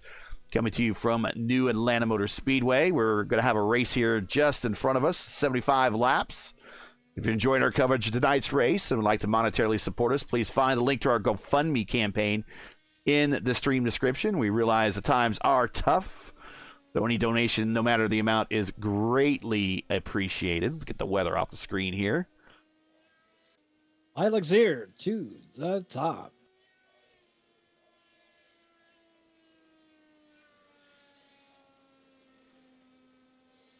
Again, wants to mention our new sponsor, Topia Systems. They are the presenting sponsor of the Tuesday Night Top Split here on P1.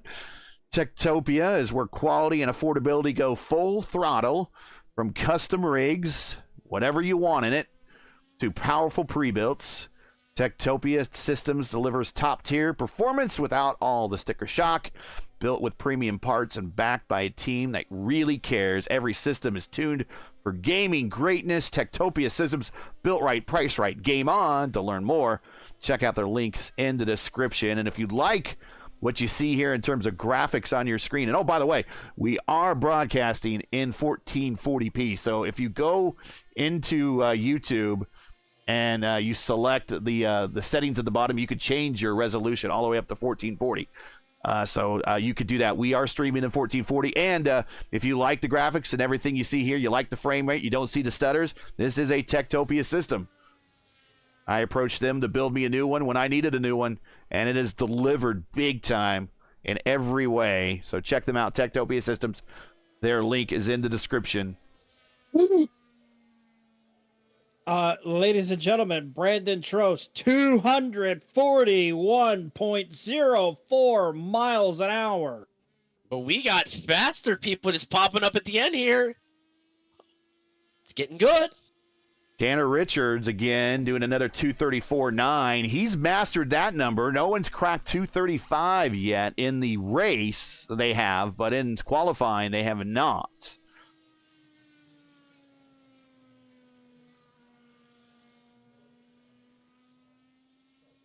I mean, just look at the margins they have. Like, the slightest bobble can make you go from, like, 2nd to 7th.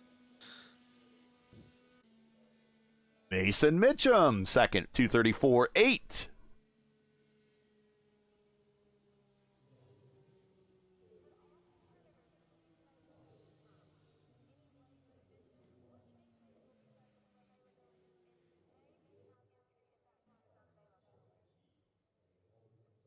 To put that a little bit into context, from Tanner Richards up top, all the way down to, I believe, Antonio Estrada is a little over 1/10 of a second, and that is 1st through 12th.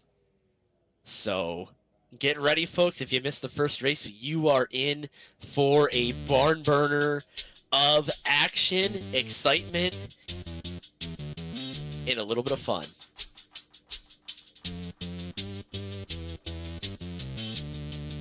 There we go.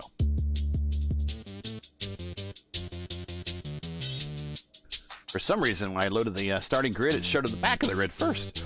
Anyways, here is your starting lineup for race 2. Here on the Tuesday night top split doubleheader from New Atlanta Motor Speedway. Tanner Richards on the pole again with another 2:34.9. Mason Mitch in second, 2:34.8. Mitchell trying to audit that finish he had in the last race, even though the strength of field was higher there. Needs to do really well here. He's third, Clindy fourth. Trost in row 3. He's in fifth. Fortson. Tristan Fortson, have not seen him in a little bit. Former winner in the vote of Indy Oval Series. He lines up on the outside of row 3. The mailman's back. Right next to him is Logan Edwards in row 4. Vasquez and Zier on row 5. Howe and Estrada back on row 6. Mauricio and Newcomer back on row 7. Helig and Zorzum. Am I saying that? Storzum? Storzum. Hopefully I'm saying that right.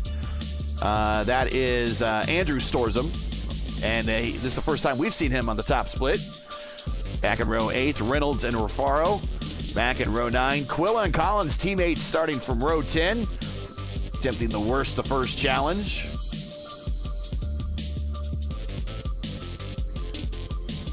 Another teammate of theirs, Campbell. Solis back in row 11. Roman Zini. Let's see. Monsivas? Am I saying that right? Monsivas? Might just be Brandon. Might just call him that. I don't want to butcher the name too bad. And Christian Soul lining up 13. So we got 25 cars out there for this race. 2 more than the last one. Yeah, on Stevens. Okay.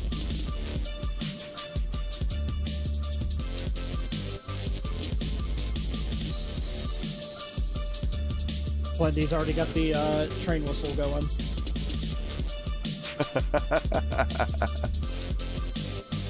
There's your weather update.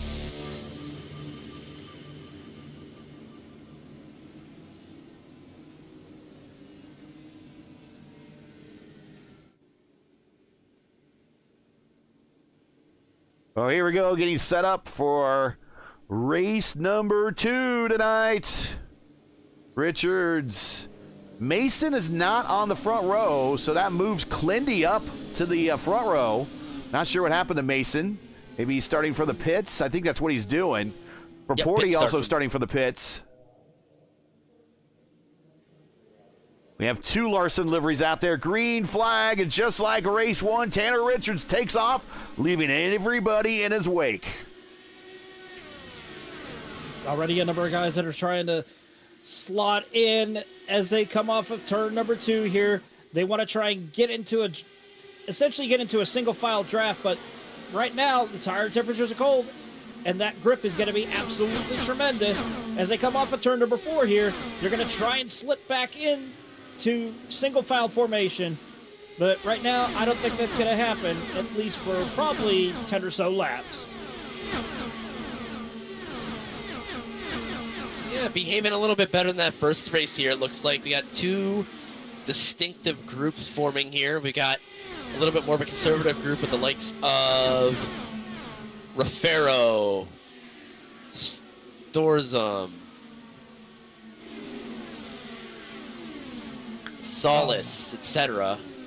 Oh, look at this pack right here behind Logan Edwards here. He's in a hotly contested battle with Dave Mitchell and Lilac Zier as they go through 3 and 4 here.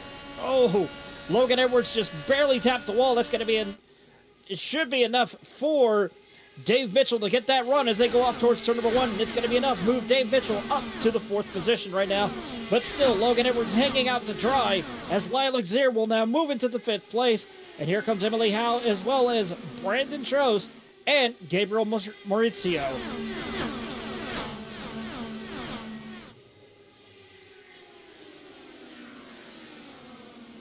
Richard Vasquez, and that's his livery. He always shows up in there in the old Glidden Team Menard livery that Tony Stewart used to drive. Also, Ari Lyondike put that on the front row at Indianapolis as well. Yeah, I believe that was 30 years ago. It was forever and a day ago, yeah. It was 95, yep. Speaking of 1995, real quick, starting this year at Indianapolis, you can get the 1995 Indianapolis 500 hats, both in-store and online at shop.ims.com.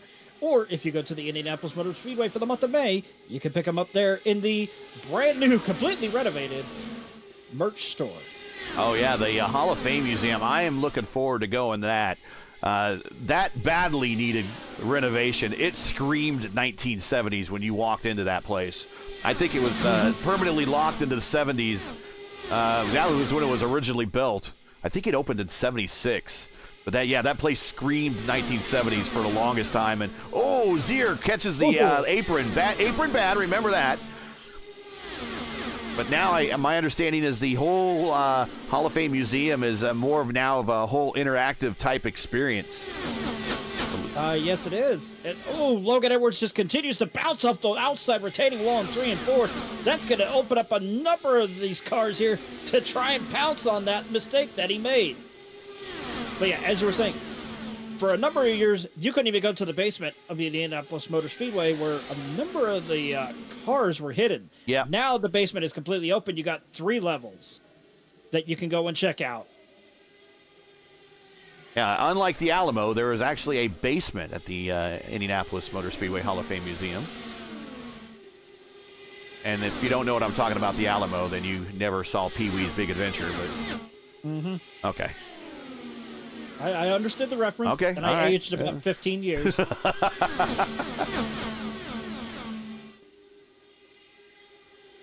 Tanner Richards, Lilac Zier, Emily Howe, Tristan Fortin, Clendy, your top 5. Already 10 laps into this, and everyone's been well behaved. We've seen some kind of bounce off the wall, but some of the same names that we saw storm to the front in race 1 are there again. Gabriel Mauricio is in 6th. Emily Howe is in 2nd. Got close. Carlos. Saved it, though. It was, looks like Sean Pellig actually got a little loose. Oh, no, and he loses again. Apron bad, yet again. Still green. If those tires are cooked right now. I wonder if he has something maybe broke. I don't know. That's Rafi Reynolds going to the inside of him. And that Audi badged IndyCar. Audi is not a supplier to IndyCar.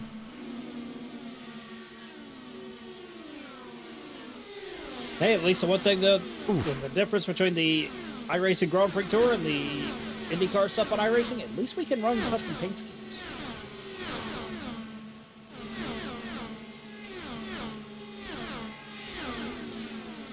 Jacob Collins side by side with Andrew Zorstrom. He's looking for that position. There he goes. Just imagine if Audi actually did field an IndyCar engine. That would be something. There is talk of another OEM provider. We don't know who it's going to be, but we've heard Porsche. People want Ford or Cosworth back. I was going to say this as somebody that loves the Ford Motor Company. The CEO of Ford needs to put his stupid little grudge aside. But after him for a number of years saying, "Oh, you want me to go to back to IndyCar with Ford Motor Company over my dead body?" Get over it, dude. There's issues going on with the stock car world. You might want to come back to IndyCar. Hey, maybe we'll get Lotus back. Oh, Jesus. What? Lotus. Did I say something? Lotus, the Judd of the 2010s. Yeah, where they were 6 months behind on development. Infinity even got a win. Jeez. Oh, no. Trost has fallen out. Oh no! Pellig's having problems. He is back down on the apron in 1 and 2. That car's been all out of sorts since that incident on the apron. I think with the load on these tires, I'm wondering if it's not cooling the tires off enough, and he just keeps sliding them, and unless you're used to being able to underdrive this car, it's very easy to overdrive it. So hopefully Pellig can get his head back in the game here, stay in contact, and caution will come out and get him back in the mix. And what is it? What? What is it I always say, though, when you see a lot of drivers that normally don't appear on the top split show up in some of these races? Maybe they're regular stock car drivers. But first of all, there's two things I always say. Iron sharpens iron. The more you put into these cars, the more you get out of them. And also, in these races, it never ceases to amaze me. We've had, I think, one broadcasted race in the history of the two channels I've been on as Richard's going to the apron that time through the double doglegs. I believe that we've only had one type of a race like this where one of the... Up a turn 2! One car airborne! Flipping wildly end over end. That is Lilac Zier. And Logan Edwards in that one as well.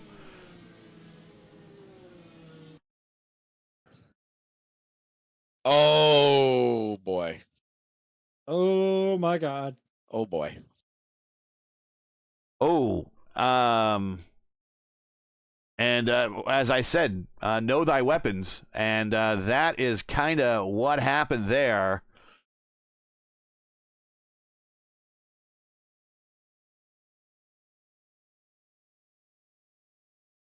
That's Jose Solis Jr. in one of the Larson liveries, and that was a massive side check. Watch this. Not sure what happened. Did he get the apron? Yeah. Yeah, he did. He's riding it. And then pow, boom. And then poor Logan, no place to go. Yeah. And I will say this, and even Nick would agree with me. Thank God for the aero screen, even if it is in sim racing form. Again, go ahead. A testament to the safety of these vehicles. Everybody to pit road, although Mason Mitchum stays out. So Mitchum started from pit road. Porty stays out. Porty started from pit road. Roman Zini, he's just staying out. He did not come to pit road, so he's one of the only driver that has originally started the race in his grid position. Stayed on out. Tanner Richards coming off pit road in fourth. Anyways, I was getting ready to say, iron sharpens iron. The other thing is when you see a lot of these. Oh! Now what? Did we just see an incident under caution? A hip check under caution? What? Two cars ran into each other. I don't know what happened. I just see Solis's car go off. Right on the backstretch there. He's not watching ahead of him. They're braking. Oh my God. And it's just gone bad the worse for the Larson livery. I mean, oh boy. If it doesn't prove the point, it's kind of proven it now. Unfortunate. That is very unfortunate. But the last thing I'm trying to say at the end is the cream always rises to the top. Even if you are a stock car driver and you have a lot of I rating and you're really good on the ovals, those that drive IndyCar the most more than likely will end up at the front of the pack by the end of the race. The cream always does ride to the top. But there are some few exceptions. Every now and we see them on the broadcast. But in most cases, those two statements are true. Iron sharpens iron, and the cream rises to the top. So we're back under caution. Actually, this is our first caution of the race at lap.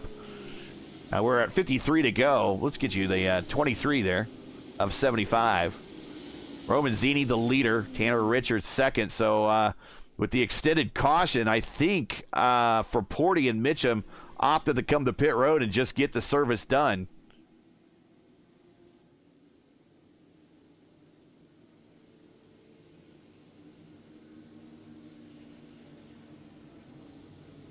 Yeah. Fortson was complaining about some that he was indicated that he has some wheel damage. Don't see anything, but he's gonna stick it out, and we're gonna see how this car reacts on this restart coming up. Look at Clindy's positioning. That's smart. That's actually smart. Absolutely smart. We'll ride with him on this. He is going to stay low, giving room to Solis in front of him. Slow restart. Ooh, very slow. And so he left that outside open, and Mauricio getting the pass there. That counts. That is good. 3 wide. Yeah, somebody spun in the back too. We can catch up in that after this this restart continues. Storsome. Yes. Back under power there. Oh, they're going to go 3 wide in the front stretch over here before they get to 1 here. Back down to 2 wide. Still side by side. Now they're going to try and slot back in. I think they realize, guys, it's too early for this.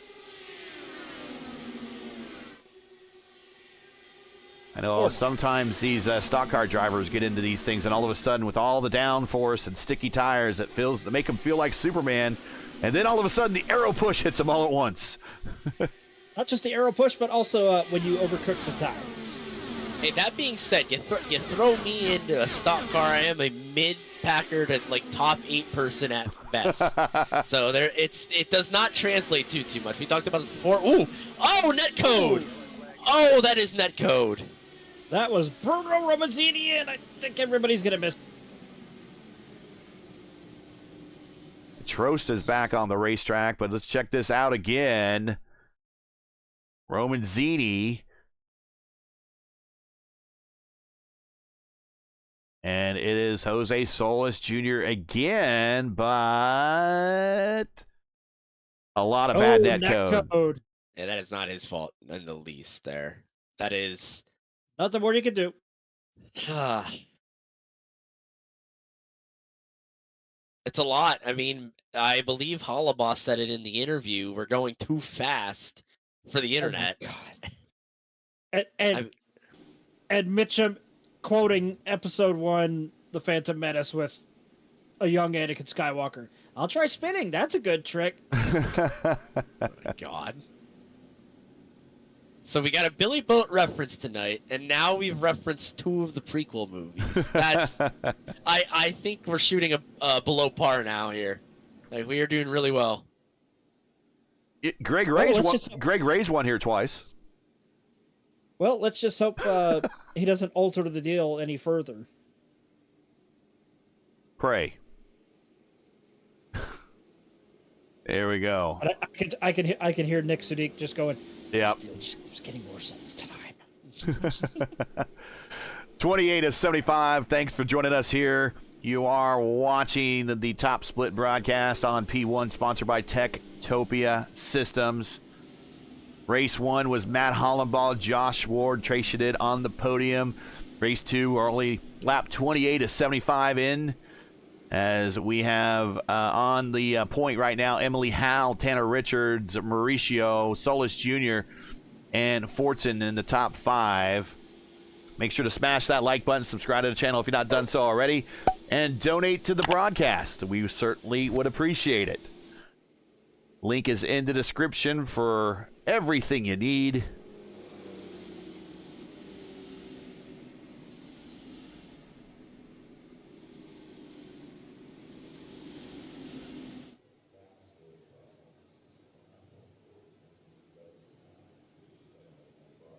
Lights should go out on the pace car this time by next race for us tomorrow night here on P1, 8 p.m. Eastern Time. It'll be Mark Murphy and Ryan Eric King calling the action from the Horizon IndyCar Series. Ironically, also here, but it'll be at Legacy Atlanta. And then Mark will also be doing double duty on Thursday and Friday, with the AMA Grand National Series on Thursday and the AMA Truck Series on Friday. And then Mark will be back next Monday for the IndyCar Open Series when they go to Motegi, where we will see Nick Sudik back on track again. And a week from now, I will be back as we go to Legacy Phoenix, the proper Phoenix, the Phoenix that God intended next week. Also, of note, Storsum has fallen out. So 2 packet loss failures tonight. Good Lord, everybody's checking up hard, and we almost had another wreck.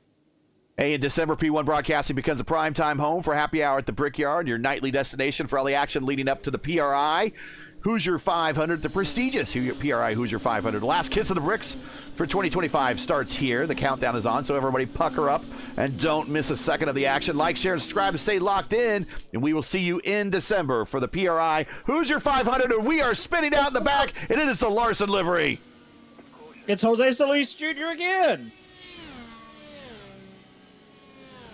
Oh, my God.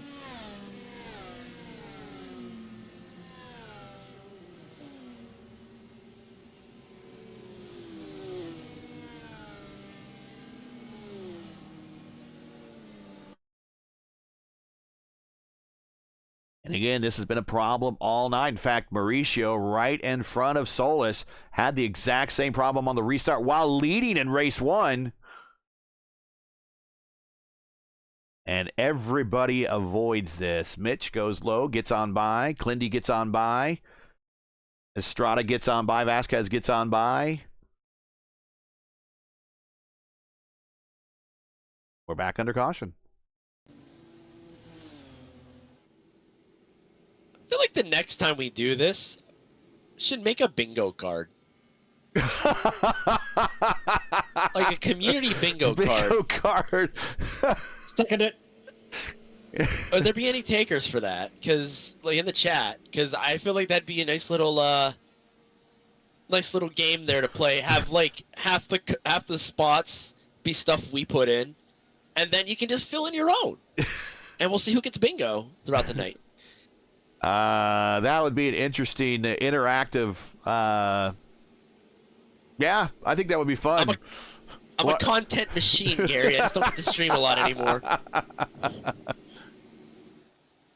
Trost is not happy. And that was a very slow restart. I will say that was a very slow restart. Agreed.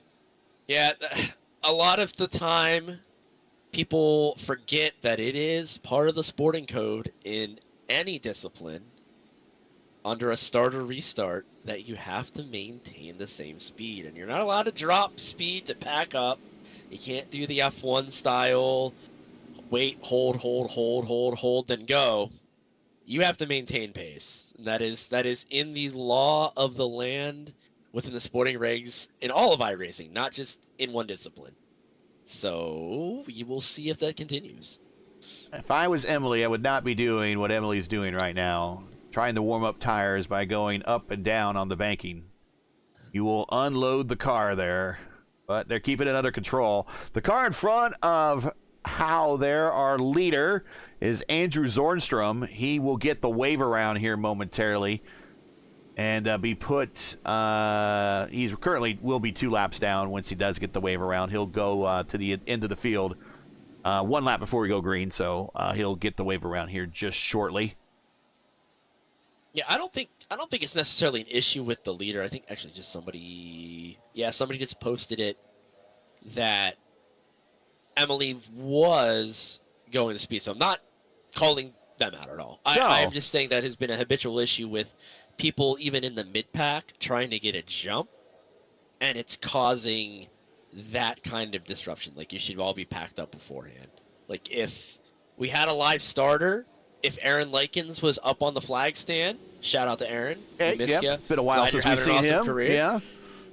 We love you seeing you every week, man, on the flag stand. But yeah, he'd be waving that start off. I guarantee it. Typically, Aaron drives the Al Unser Jr. Valvoline car for the 92 Indy 500 livery. It was a slow restart. I will say this. We'll see if Hal does a faster restart this time. I think Hal is just trying to control the field a little bit, but has a real big pro behind her. That is Tanner Richards, with wins at the top split level, wins at the Lionheart level.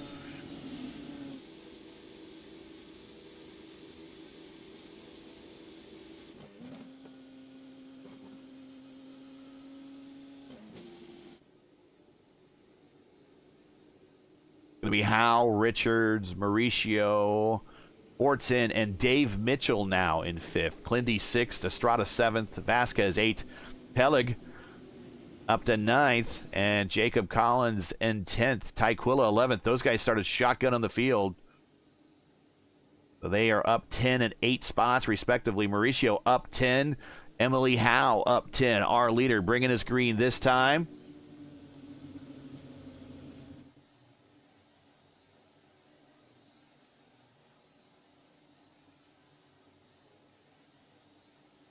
Another slow restart. Green flag, green flag. And they wait for the call, and another slow restart. What are we doing here?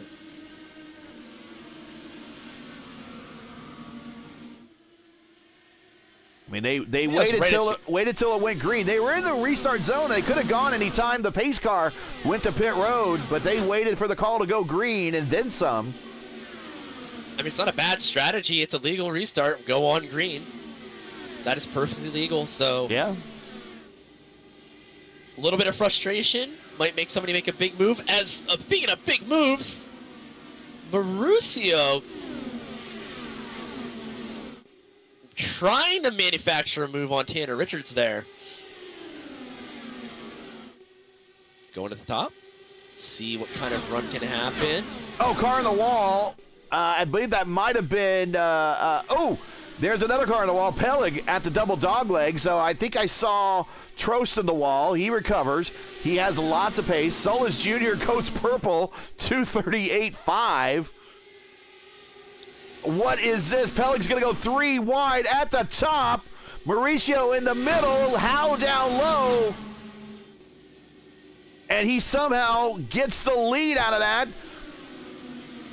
Big wiggle from Howe, giving a lot of room. That was a full send. Tell you, Fraporti be proud of that. Yeah, he would. Listen, Peleg can clear. I don't know if he knows. No, it's not going to be enough. Back to side by side. He's going to lose the lead this instant. Ooh. 1/100th at the line between those two. We are past the halfway point.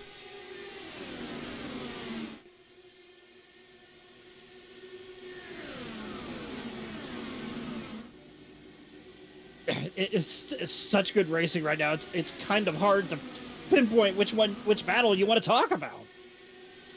The entire top 4 not regulars in the top split broadcast. Look out there! What in the world? Jose Solis. That was criminal there. I'm sorry. He literally just almost forced another guy into the wall because he wanted to bonsai his way through the field. And now we got 2 Larson liveries up at the top of the order. Oh, God. Recipe for disaster. The jokes just kind of write themselves. Nothing against the drivers. It's just... Yo! Oh. Saul is very loose out of 4. Well, the way that he's driving, and he's spooked Brandon up on the high side a little bit. But, I mean, the way that he's pushing the car, those tires got to be really hot at this point. Here are your weather conditions. 111 degrees on the track temp. It's not cool by any means. And when you throw in on top of that they're doing 130 plus, almost 140 miles per hour for an average lap time, those tires could get, it won't take very long to get those tires super hot. 200, 230. I'll say. Well, look, here's the last lap by. 224s last time, but in trap speeds, we're near 240s. Mm-hmm. Oh, back to side by side, but look at this. There was an attempt at 3 wide, but he backed out of it. Gabriel backed out of it. Remember, we qualified at 239, just shy of 240, so remember that. And Trost up here, too. This is not for position. Force a 3 wide. Whoa! There it is. No, There not it again! is. Oh, and it's going to take out the field as they all pile in front of it. Fortson, Vasquez, Mitch makes it through. Antonio Estrada is just... I'm looking at Antonio just weaving in and out, missing them all. I.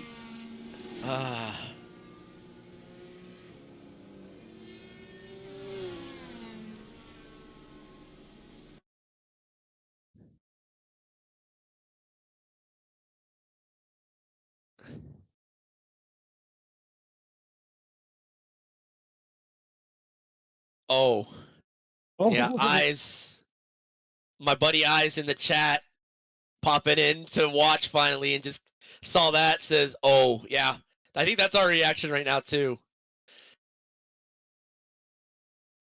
Now, again, Trost did nothing wrong by the letter of the law, and I'm not putting him on blast. However, he is 4 laps down. I understand everybody else's frustration that was involved with their wreck because it did not make them comfortable. That being said, he made no contact. He left plenty of space. I honestly, Peleg, that might just be a little inexperienced with the car, just got extremely loose, and unfortunately, Howe getting taken out yet again. Unfortunately, with a strong run. I'm not sure if he got loose or he got spooked. It's all of a sudden, oh crap, there's a car on the outside. I'm 3 wide in the middle, and then I want to get off him real quick. I turn the wheel real quick. We know that the cars get real loose and through there. Overseer snap, and then we're side checking the leader. I don't know. Yeah, I mean, there's ethics, there's ideas behind racing, especially in a sprint type race like this. Again, that's a judgment call. Let the audience make the judgment. This is not an indoctrination because I'd be trying to get laps back too, but there's not a lot of happiness right now going on in the race chat. Just monitoring the server chat at the moment. So Riding with Clindy as he rolls up on the scene, does a little bit of grass trimming there, but everything happens well above him. Now, these are self-cleaning. It's a self-cleaning racetrack in the corners, so he's down as low as you can go. He plays the Atlanta limbo, gets on by, and he is now in 5th.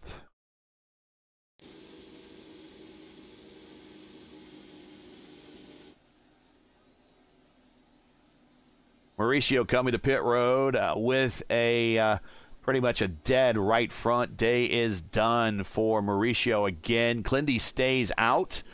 He will pick up the lead. His teammate, his teammates are right with him. We have Rogue Racing cars now in 1st, 2nd, 3rd, 4th, and 5th.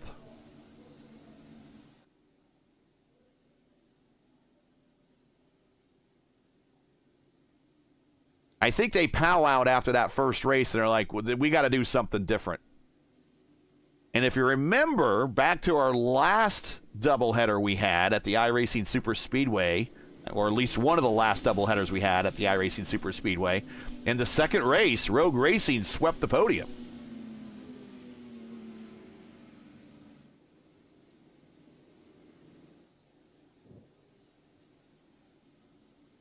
Roman Zini checking in. Cheers for Brazil. P1 broadcast rocks. Well, we appreciate that, Bruno.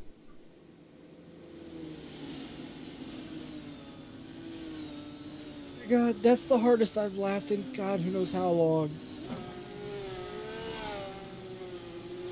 Are you okay? I know you.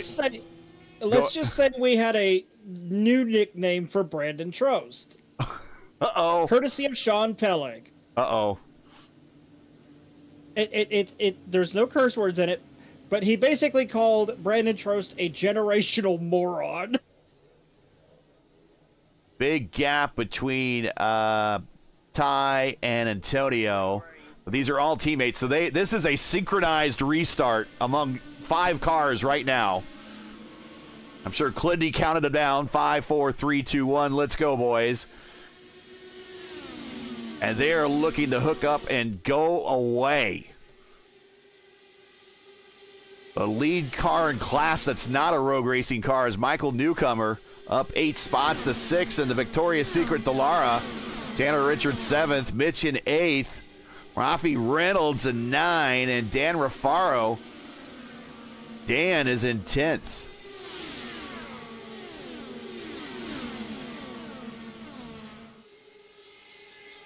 Already we see Clendy trying to get that run. He's going to hopefully clear Brian Campbell, and he does.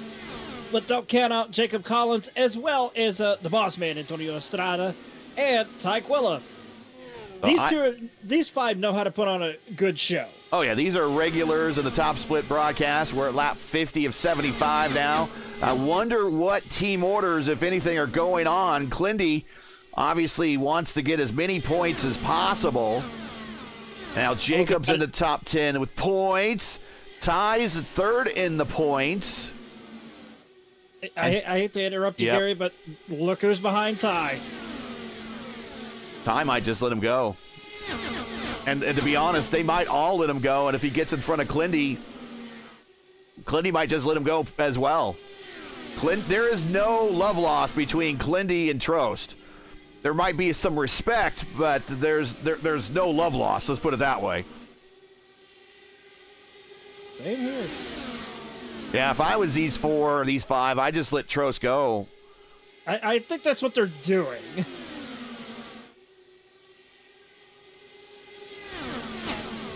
Oh, Ty almost in the wall. Maybe even got the wall. He did get the wall just a little bit, but that's enough to unsettle the car there. As we say, just a kiss. Just a kiss. And there goes Trost. So they lit him on by. That is totally planned, and I think that's the right move to do. Is now Trost. I believe he is still 2 laps down.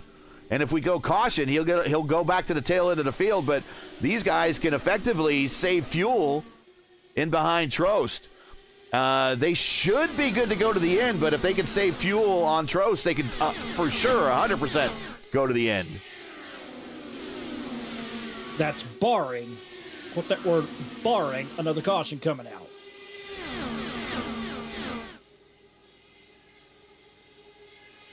But I think a number of these guys are also hoping, saying to themselves, please don't clip the apron, Trost. Please, for the love of God, don't clip the apron. We've had enough cars go airborne with debauchery and stuff. We don't need another big one. We'll get this out of the way real quick, and then we'll just focus in on the racing for the rest of the night. But if you're watching and just joining us, you're watching P1's coverage of round 5 of 12 of the IndyCar Oval Series Tuesday night top split presented by Topia Systems, coming to you from New Atlanta Motor Speedway, where currently Clendy leads. He is our points leader in the Oval Series. He's our leader on the racetrack with 20 laps to go. Make sure to smash the like button, subscribe to the channel so you don't miss out on the next race. Also, don't forget your commentary team. Make sure you send us a donation via our GoFundMe link in the campaign link in the description. We certainly would appreciate it.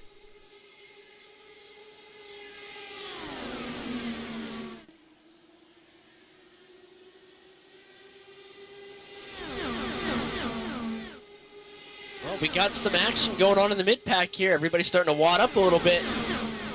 About 5th on back. Yeah, they're trying to find a way to at least try and stay with Clendy and them, but it's looking more and more like a big game of chess at 240 miles an hour as Tanner Richards almost ran into the back of Ty Quilla as they were going through the double dog leg here. Tanner was just like, you know what, not a smart idea. I need to find my way through. And they put a squeeze on Tanner. Tanner tried to cut the middle, and Antonio and Ty probably working on comms together like, nope, shut that door.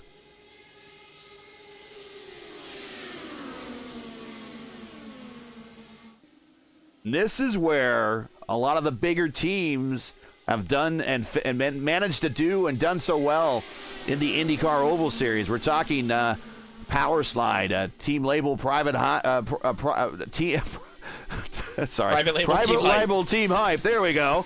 Got your back, bud. Thank you very much. And then, of course, I5G. They have numbers, and they will work together to kind of lock out the top 5 if they can. And that's kind of what Rogue Racing's doing. They've watched from those power teams, and now they're learning, and they're trying to lock out the top 5 at the moment. And they're doing a pretty darn good job of it with 15 to go. Yeah, but There's one thing you also have to remember. Don't count out the little guy, because the little guy will always find a way to one-up the powerhouse teams.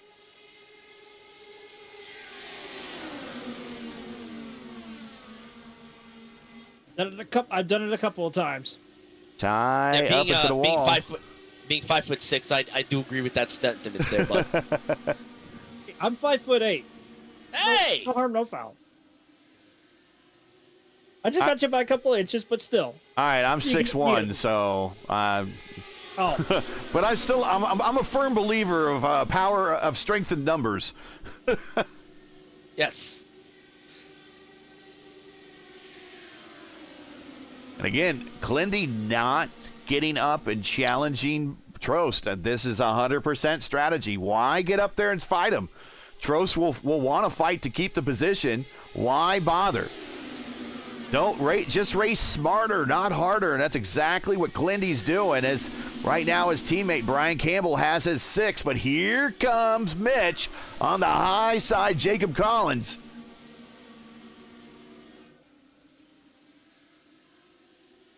Still side by side as they come off turn 2 down the back straightaway here. Tanner Richards, he's trying to he almost went below the line there, but that's going to work to his advantage as he's side by side coming off of turn 4 through the double dog leg.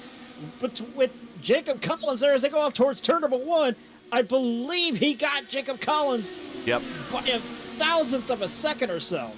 And now he has the position. Jacob tries to line him back up down the backstretch. Mike gets the door slammed shut on him by Raphael.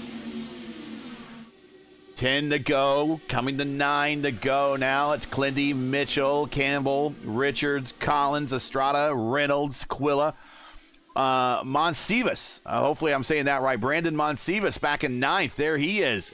Again in that, there he is. Almost looks like the old Wayland, but it's got, I think it's got a little anime on the side. What's in the wall Mason there? Mitchum, and we got two cars, teammates involved. Mitchum. Oh, God. Mason Mitchum. Mason Mitchum with a hard crash, flipping end over end.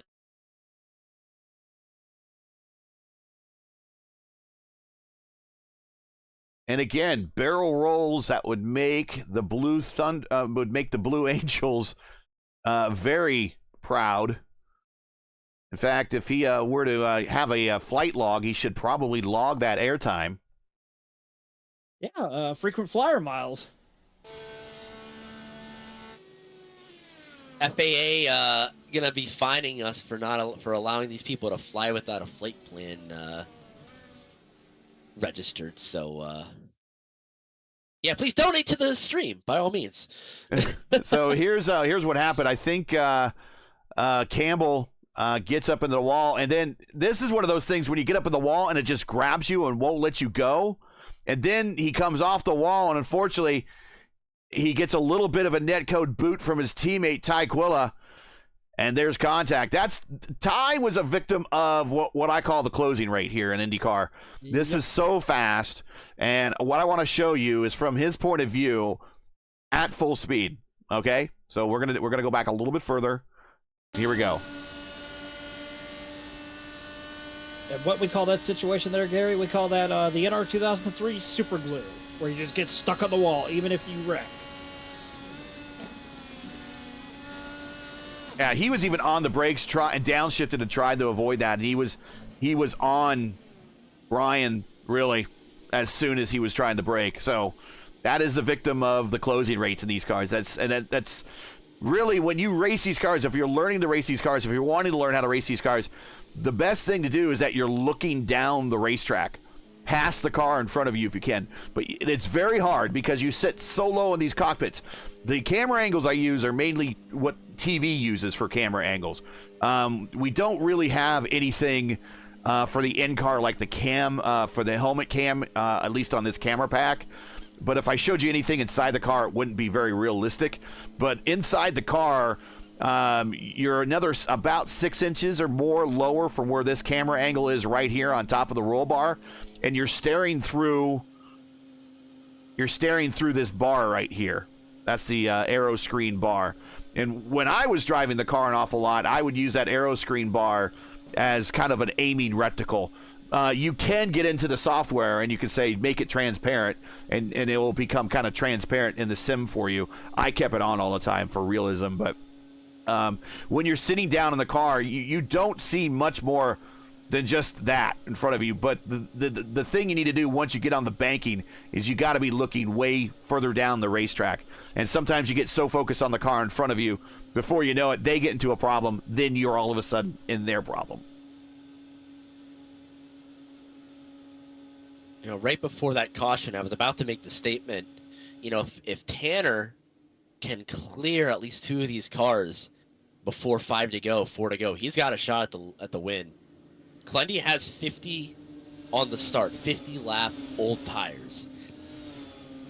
Mitchell and Richards have 24. Yep. Now there's not as much tire wear because of the way that the tire compound is and how it wears, but it does play a little bit, especially early on with that maneuverability.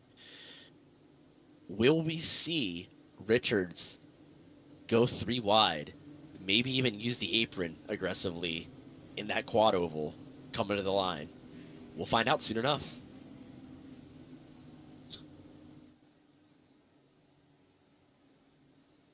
Oh, of course. Wheel spin too, duh. Yeah, I gotta watch that. I think Clendy's going to do a more traditional restart. I think he'll go earlier rather than later. This will be 4 to go when we go green. A sprint to the end. Next time we get a caution, it ends the race. And Antonio in the wall with the wheel spin further on back. That's going to cost him a position. I don't think it's going to cost him a position. Oh, they're banging.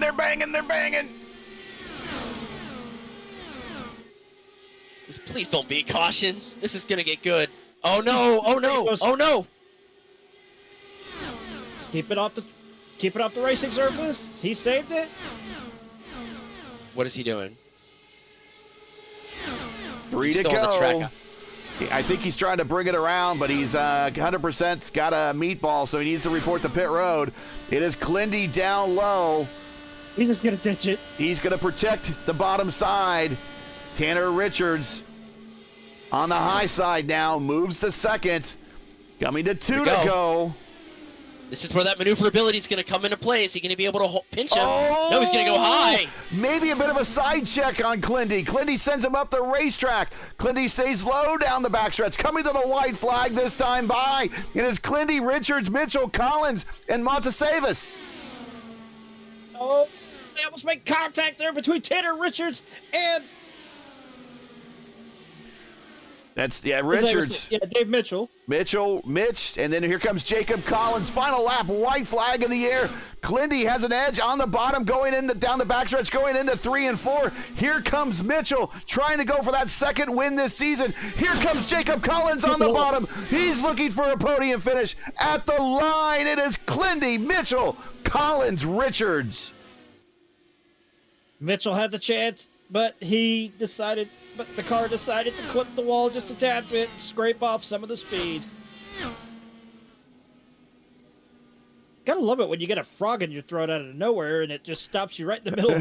You're trying to make a fantastic last lap call.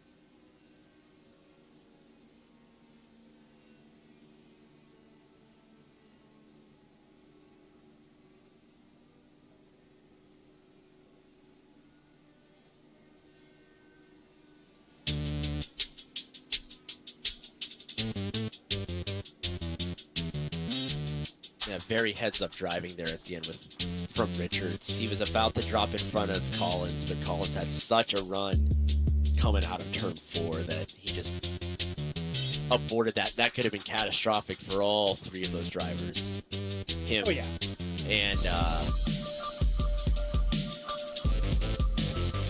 Collins behind him. So yeah, that was really, really good driving. So the execution of high-stakes driving there at the end.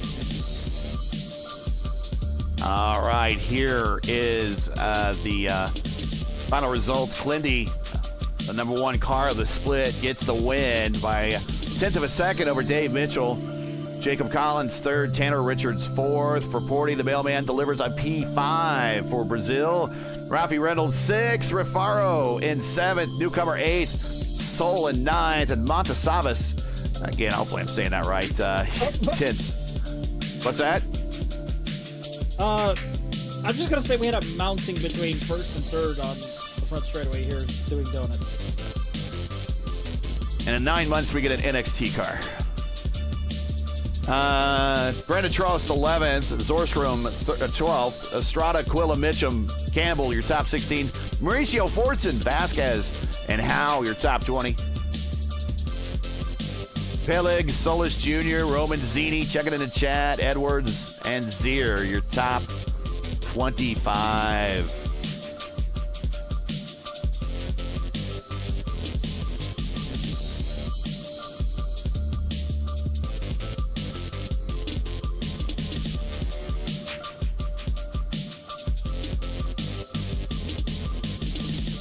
All right. Get some replays, and then we'll get on out of here with some interviews.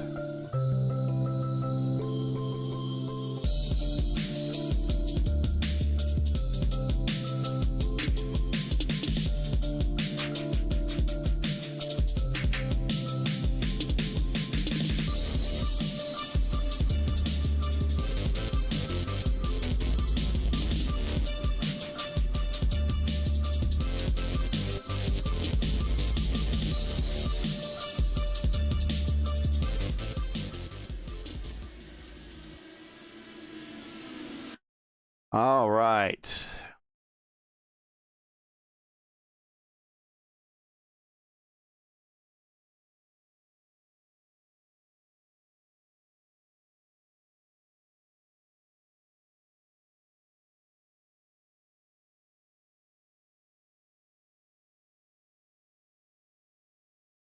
And let's get the interviews underway. Here is Jacob Collins. And finally, a guy that I've been wanting to talk to for a number of times on a podium interview here. Almost got it last night in the ISRA, but delivered one here tonight at a very competitive race here at Atlanta Motor Speedway, the new version of it. On the second race of our Tuesday special doubleheader. It is Jacob Collins. Congratulations, sir. Glad to finally have you here. Yeah, this is one I have circled on my calendar, both for not really liking it and for thinking I have a shot at the podium here. So I think I came fourth in the second race last time around, and I'm really glad to have made it work this time. That last restart, you and Clindy were on a similar strategy and had very used tires. Did you feel like that you were much of a sitting duck out there, or you just knew kind of, if I hold my line on the bottom, I'm going to hold off this pack of guys? Well, me and Tony and I think Newcomer and Fraporti were all on old tires, and we figured that having Fraporti and Newcomer behind us was about the best shot we had at trying to build up a gap behind us. And both me and Tony just spun the ever-living crap out of the tires on the restart, so it was a miracle that we even made it across the line, to be honest. But was that because the tires were so old, or it was just the temperature of the track out there? We know that wheel spin was a problem all night long, even for new tires. Was it even more so with old tires? Yeah, definitely. I think it was mostly just we hadn't gotten long enough green runs in the first race to really get an idea of just how bad old tires were going to be, especially after even kind of pushing them. So by the time we got onto the throttle, I'm like, is this even going to stick anymore? Like, do I have grip? Well, you brought it home third, man. You're on the podium. We got you for an interview finally. Congratulations. Shout outs, friends, family, sponsors. Go right ahead. I mean, I gotta shout out all the Rogue Racing guys: Tony, Kyle, Ryan, Ty, Cody Cavaco, everybody we've got on that lineup. I couldn't have done it without them. We committed really hard to just kind of riding at the back as long as we could, waiting for the accidents to kind of come as they fall, and put ourselves in position come to the end of the race. We were all going to play it nice, play it cool. Shout out Topia Systems, our system integrator sponsor out in Indiana. It's cool to have them on board on the car. I got them on the car in time for the race, so I have them on there. Shout out to Votive Racing League, Shane Coker. I've got them on the car. It's a pleasure getting to work with them, talk to those guys about their league and everything else going on. And shout out my girlfriend Sammy and my mom and dad. And I got a laundry list like Clendy does, and I can yap all day, but I'm really thankful that I finally made something happen. I was devastated after Milwaukee last night because that would have been a win for me. So, but to get one at all, it's the last goal I had left, and I'm really glad to have finally ticked it off. Now remember, I'm not going to take all the credit here, but what did I say? Contending for podiums leads to podiums.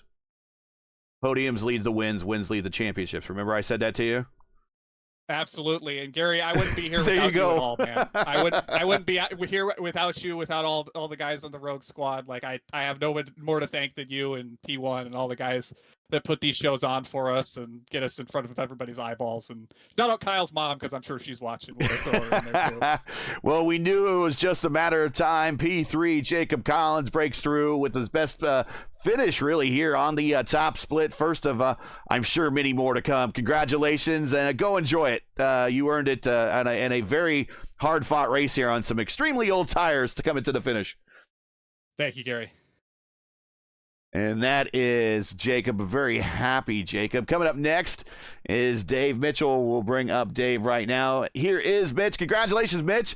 Bit of an up and down day for you. Started up front, go to the back, go back up front, go to the back.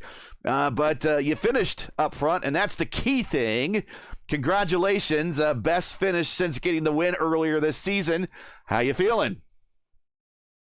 I'm feeling really good, guys. Happy to be here. I'm actually a little upset. I think I should have had the win there. I think I had better tires than Kyle, and I thought for sure I would have had him. But holding that inside line, he did a great job there. We were chatting while we were waiting for the interview, and I was told him I had to go back and take a look at that. I thought he intentionally came up an extra lane to block me, which is completely fine.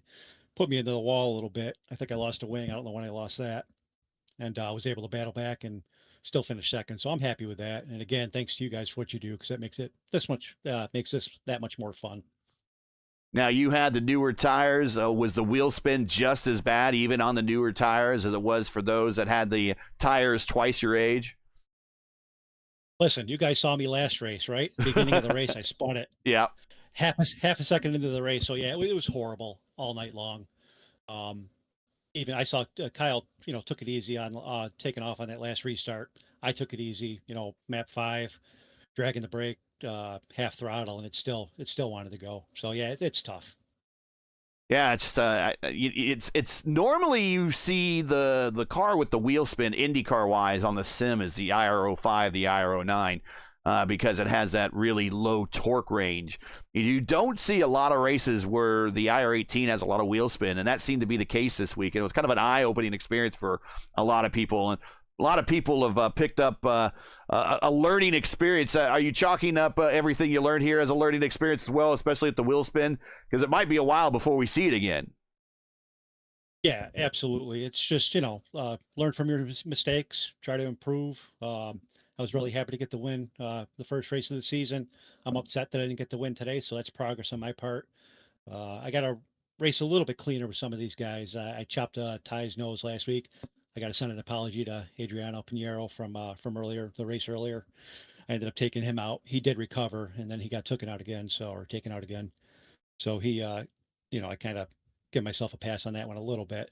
But yeah, just keep plugging along, keep trying to improve. And like you guys were saying earlier, podiums lead to wins eventually, and trying to get back up there. Shout outs, friends, family, sponsors. Anyone want to say hi to? Yeah, the family again. Thanks, for watching, whoever's out there watching. My parents, wife, kids, brother-in-law's in town from Florida, so I think they're upstairs taking a watch right now. And, they're happy that I got this second place. Was wishing it was a first, but I'll take it. Hey, considering how that first one started, you're right. That seems like forever and a day ago, because it's been a long night because of the doubleheader. But a pretty good redemption drive, all things considered, after especially how that first one started. So congratulations, and we'll catch you at Phoenix in about a week. Oh wait, I got one more. Yep. The iRacing gods. I think I got a 10x that race, and I should have been toast 2 of those times, and They gave me a pass. So thank you, the iRacing gods. That must be that you pay the subscription on time. Congratulations, Absolutely. Dave. We'll catch you the next one. We'll see you guys. Thanks. That's right. Pay the iRacing gods on time with a credit card that doesn't bounce on you, and then you'll get rewarded. They'll take away X's from you. Let's bring up Clindy. I know he's going to be very happy. Here he is. Clindy, welcome to Victory Lane. Congratulations. I know you probably wanted the win in the higher strength of field, but still getting a win on a pretty decent strength of field race is going to net you some good points. Talk about the race, and especially there at the end, old tires and having to do a late restart. I mean, if that's not enough to get the knees shaking and the palms sweaty, I don't know what else is. I actually felt pretty cool on that last restart, Gary. I knew that the bottom was going to be tough to beat. I just feel absolutely gutted for both Tanner and Dave. I mean, I felt like I held my line on like 1.5 lanes off the bottom, right? That's where I chose to position my car at the beginning of each of those corners and make a late apex to the red line halfway through the corner. And they both put their left fronts near my right rear, and they both got sent to the wall. I didn't turn an inch to the right. I didn't come up the track. Like, I didn't enter on the bottom either. I knew if I had entered on the bottom, I would have washed all the way up with how old my tires were. And I just feel really bad that they experienced the net code that happens here because, like Matt said in the last race, we are faster than the internet.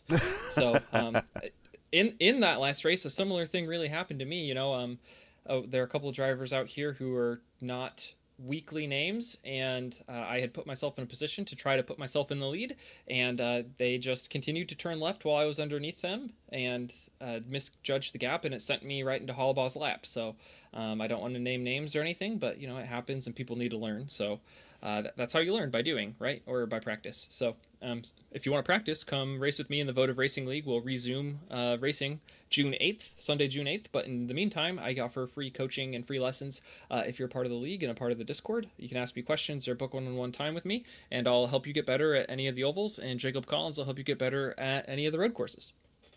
Well, and of course, you also do publish the track guide every week and you did one for Atlanta. That I'm sure helped out some people.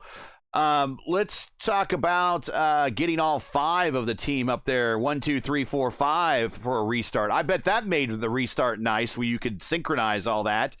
But I also noticed that when Brandon kind of stormed through the field and got back up to you guys, did you call it out? Did someone call it out? Here comes Brandon, and just let him go and not fight him? Because I think that might have been the best strategy, just to let him go and kind of punch the hole in the air for you, and you just follow behind him. I think that probably worked out pretty well for you guys. Yeah, as soon as my rear gunners, I think Ty and Jacob and Tony were at the back of the train. Me and Ryan were at the front. I said that Brandon was on the move and he was coming up. I just said, let him by. Like, for the part of that run, you know, we had a little bit of a fuel save, and we had already saved that on the first half of that before the big one. And I knew Brandon was just going to make aggressive moves to try to get his laps back. And I figured if we just submitted to him and let him dictate the pace, I said he can't take us out if he's in front of us, right? So he can't make a stupid move if there's no stupid move to make. So we just let him on by and let him break the air, let him defend the bottom for me. And then we all just kind of diamonded out and fanned out behind him. And that's really why I didn't feel too nervous coming to the end, because I knew I had my friends and my buddies behind me, even though they kind of fell by the one by one. But I'm so stoked to share this podium with Jacob Collins. I feel like he got robbed last night at Milwaukee and Isra, but he followed up strong at a track and a type of racing he doesn't particularly like, and I'd like to think that all my teammates helped us both succeed tonight, and it was an amazing team effort, and I would have loved for us to finish 1, 2, 3, 4, 5. Just wasn't in the cards, but you know, I think that's the first time we've ever run 1, 2, 3, 4, 5, so it'll be a beautiful screenshot, especially closing stages of this race. It was super, super cool. If memory serves me, the last doubleheader we did, the second race was pretty lucrative for you. So race number 2 seems to be the race that you come to the front and get the win on, and you got the win here today again in our second race of a doubleheader. Congratulations, shout outs, friends, family, sponsors, anyone who wants to say hi to. Yeah, absolutely. First and foremost, thanks to our new sponsor, Topia Systems, Indianapolis. They do PC repair and parts building. I know that they're also the presenting sponsor of this Tuesday night top split. So to win in their debut races is really cool, and to lead in the race earlier today, I hope that's something that they can see. And if you end up going to Topia, tell them that you came from P1 Broadcasting because of Gary, and that'll definitely help out. So we'll try to get them some business from y'all in the chat, and we'd love to see you guys in the chat on P1. Thanks for engaging here and on my track guides. Thank you to the Votive Racing League, who I already shouted out, and Shane Coker and everything he does for the community. Thank you to Segerman Farms. The best corn is grown in Illinois, in Minonk.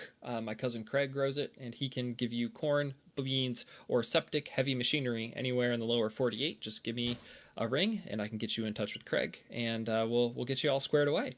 But yeah, I just cannot say enough about my team today. That they're the reason why I'm on the top step of the podium, and I absolutely hate this place. I hope they burn it down. I hope they blow it up.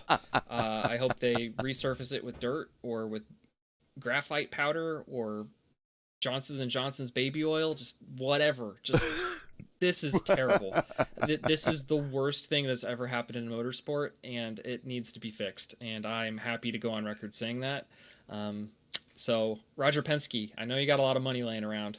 Buy this place, fix it, make it the dream oval for IndyCar, make it the premier oval for IndyCar.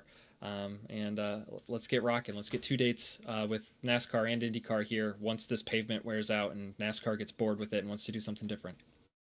They're just going to do it to another track. I think that's the rumor here. But congrats. Yeah, I heard it's going to be Kansas. So yeah, we'll that see. sounds sorry, awful. Gary. Before I go, Yes. Apparently, it's not going to be Kansas. It's looking like Texas. Oh, amazing! That'll be great. My uncle Phil will love that. He works security at the track. So, shout outs to my friends and family back home. Sorry I didn't mention them. I love my mom, my dad, my sister, my brother, everybody who watches and tunes in, my cousins. And then, Hillary and Catherine watch a lot. Hannah and Ryan watch a lot. My buddy David watches. My buddy Alex watches. My buddy Casey watches. My buddy Elliot watches. I'm trying to pump the viewers as much as I can. Gary, I'm bugging them every day saying, hey, come watch me dominate this race. I didn't do it for this racetrack because I hate it, but, maybe I'll send them the VOD and we'll get some viewership after the fact. So I know it's late and I'll get out of your hair, but thanks for having me, and I'll see you guys tomorrow night for Horizon. I'm going to be at the Good, Better, Awesome Atlanta Wednesday and Thursday, both at Horizon and Warriors for Peace. So see you then. All right, congrats, and we'll catch you at the next one. Oh, that's it, guys. We made it to the end of the doubleheader. Final thoughts, Justin, then Nick. Another entertaining doubleheader here at the meme race, the meme races that we have. We're going to have another one next season when we go to Daytona. We'll look forward to that, but that is it. We'll stick a pin in New Atlanta for a little bit. Chaos. Just absolute glorious debauchery-filled chaos. Thank God we only do this once in a blue moon. I can't wait till we go to Legacy Phoenix, the proper Phoenix, next week. That way I could just wash away whatever the hell this was. Nick, thanks for joining us. It's WrestleMania week where anything can happen, and we saw a little bit of that tonight. Yeah, we saw thrills, spills, chills, the thrill of victory, the agony of defeat, whatever cliche you want to throw in there. Yeah. But no, all said, it was some very entertaining racing. There was a lot of good moves being pulled off throughout. Like, you cannot pull off those needle thin moves there without a lot of concentration, a lot of skill. It ain't easy. Like, it looks easy. It ain't easy. Yeah. But yeah, no, it was awesome.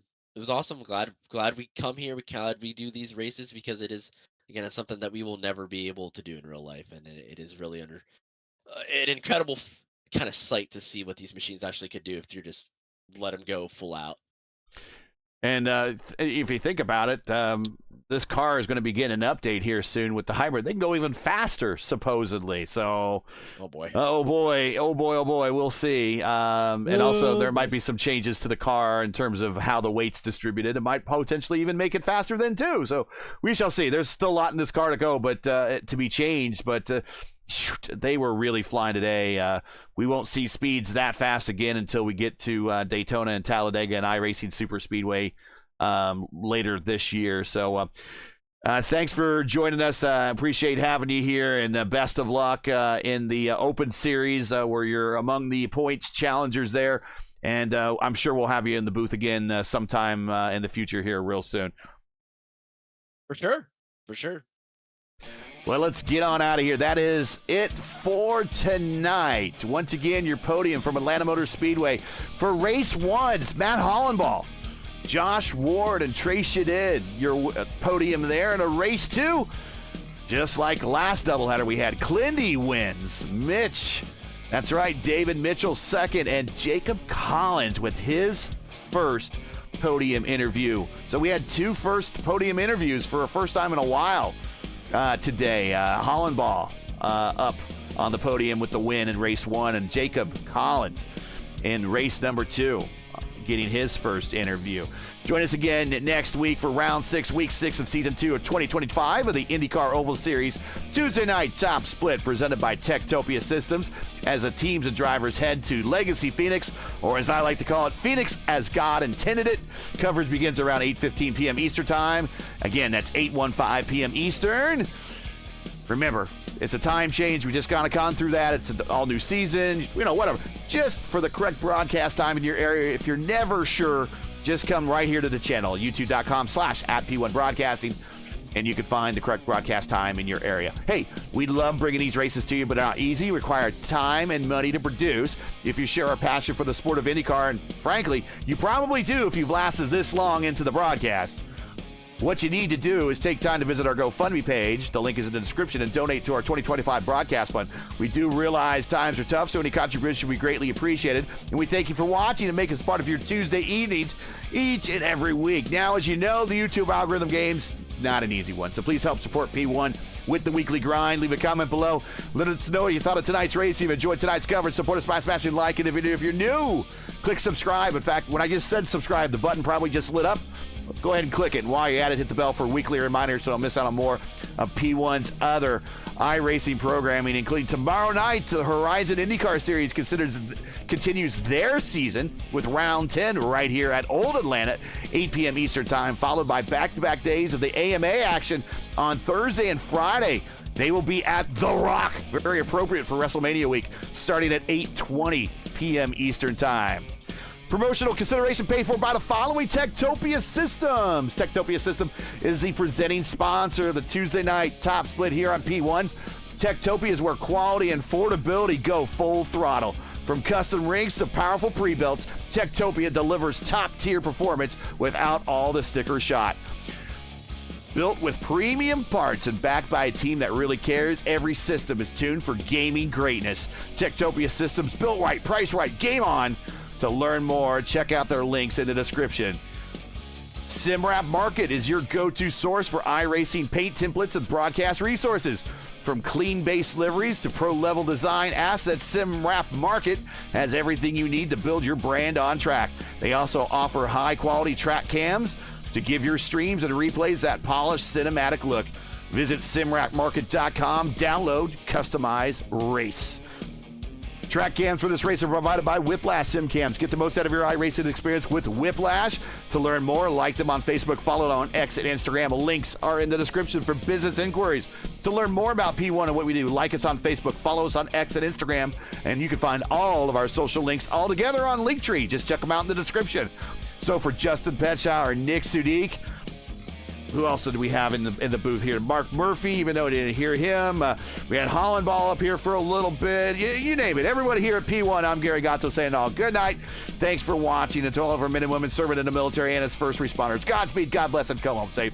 Catch us again right here next week at Legacy Phoenix for the next race of the IndyCar Oval Series. Tuesday night top split on P1 presented by Topia Systems. Good night.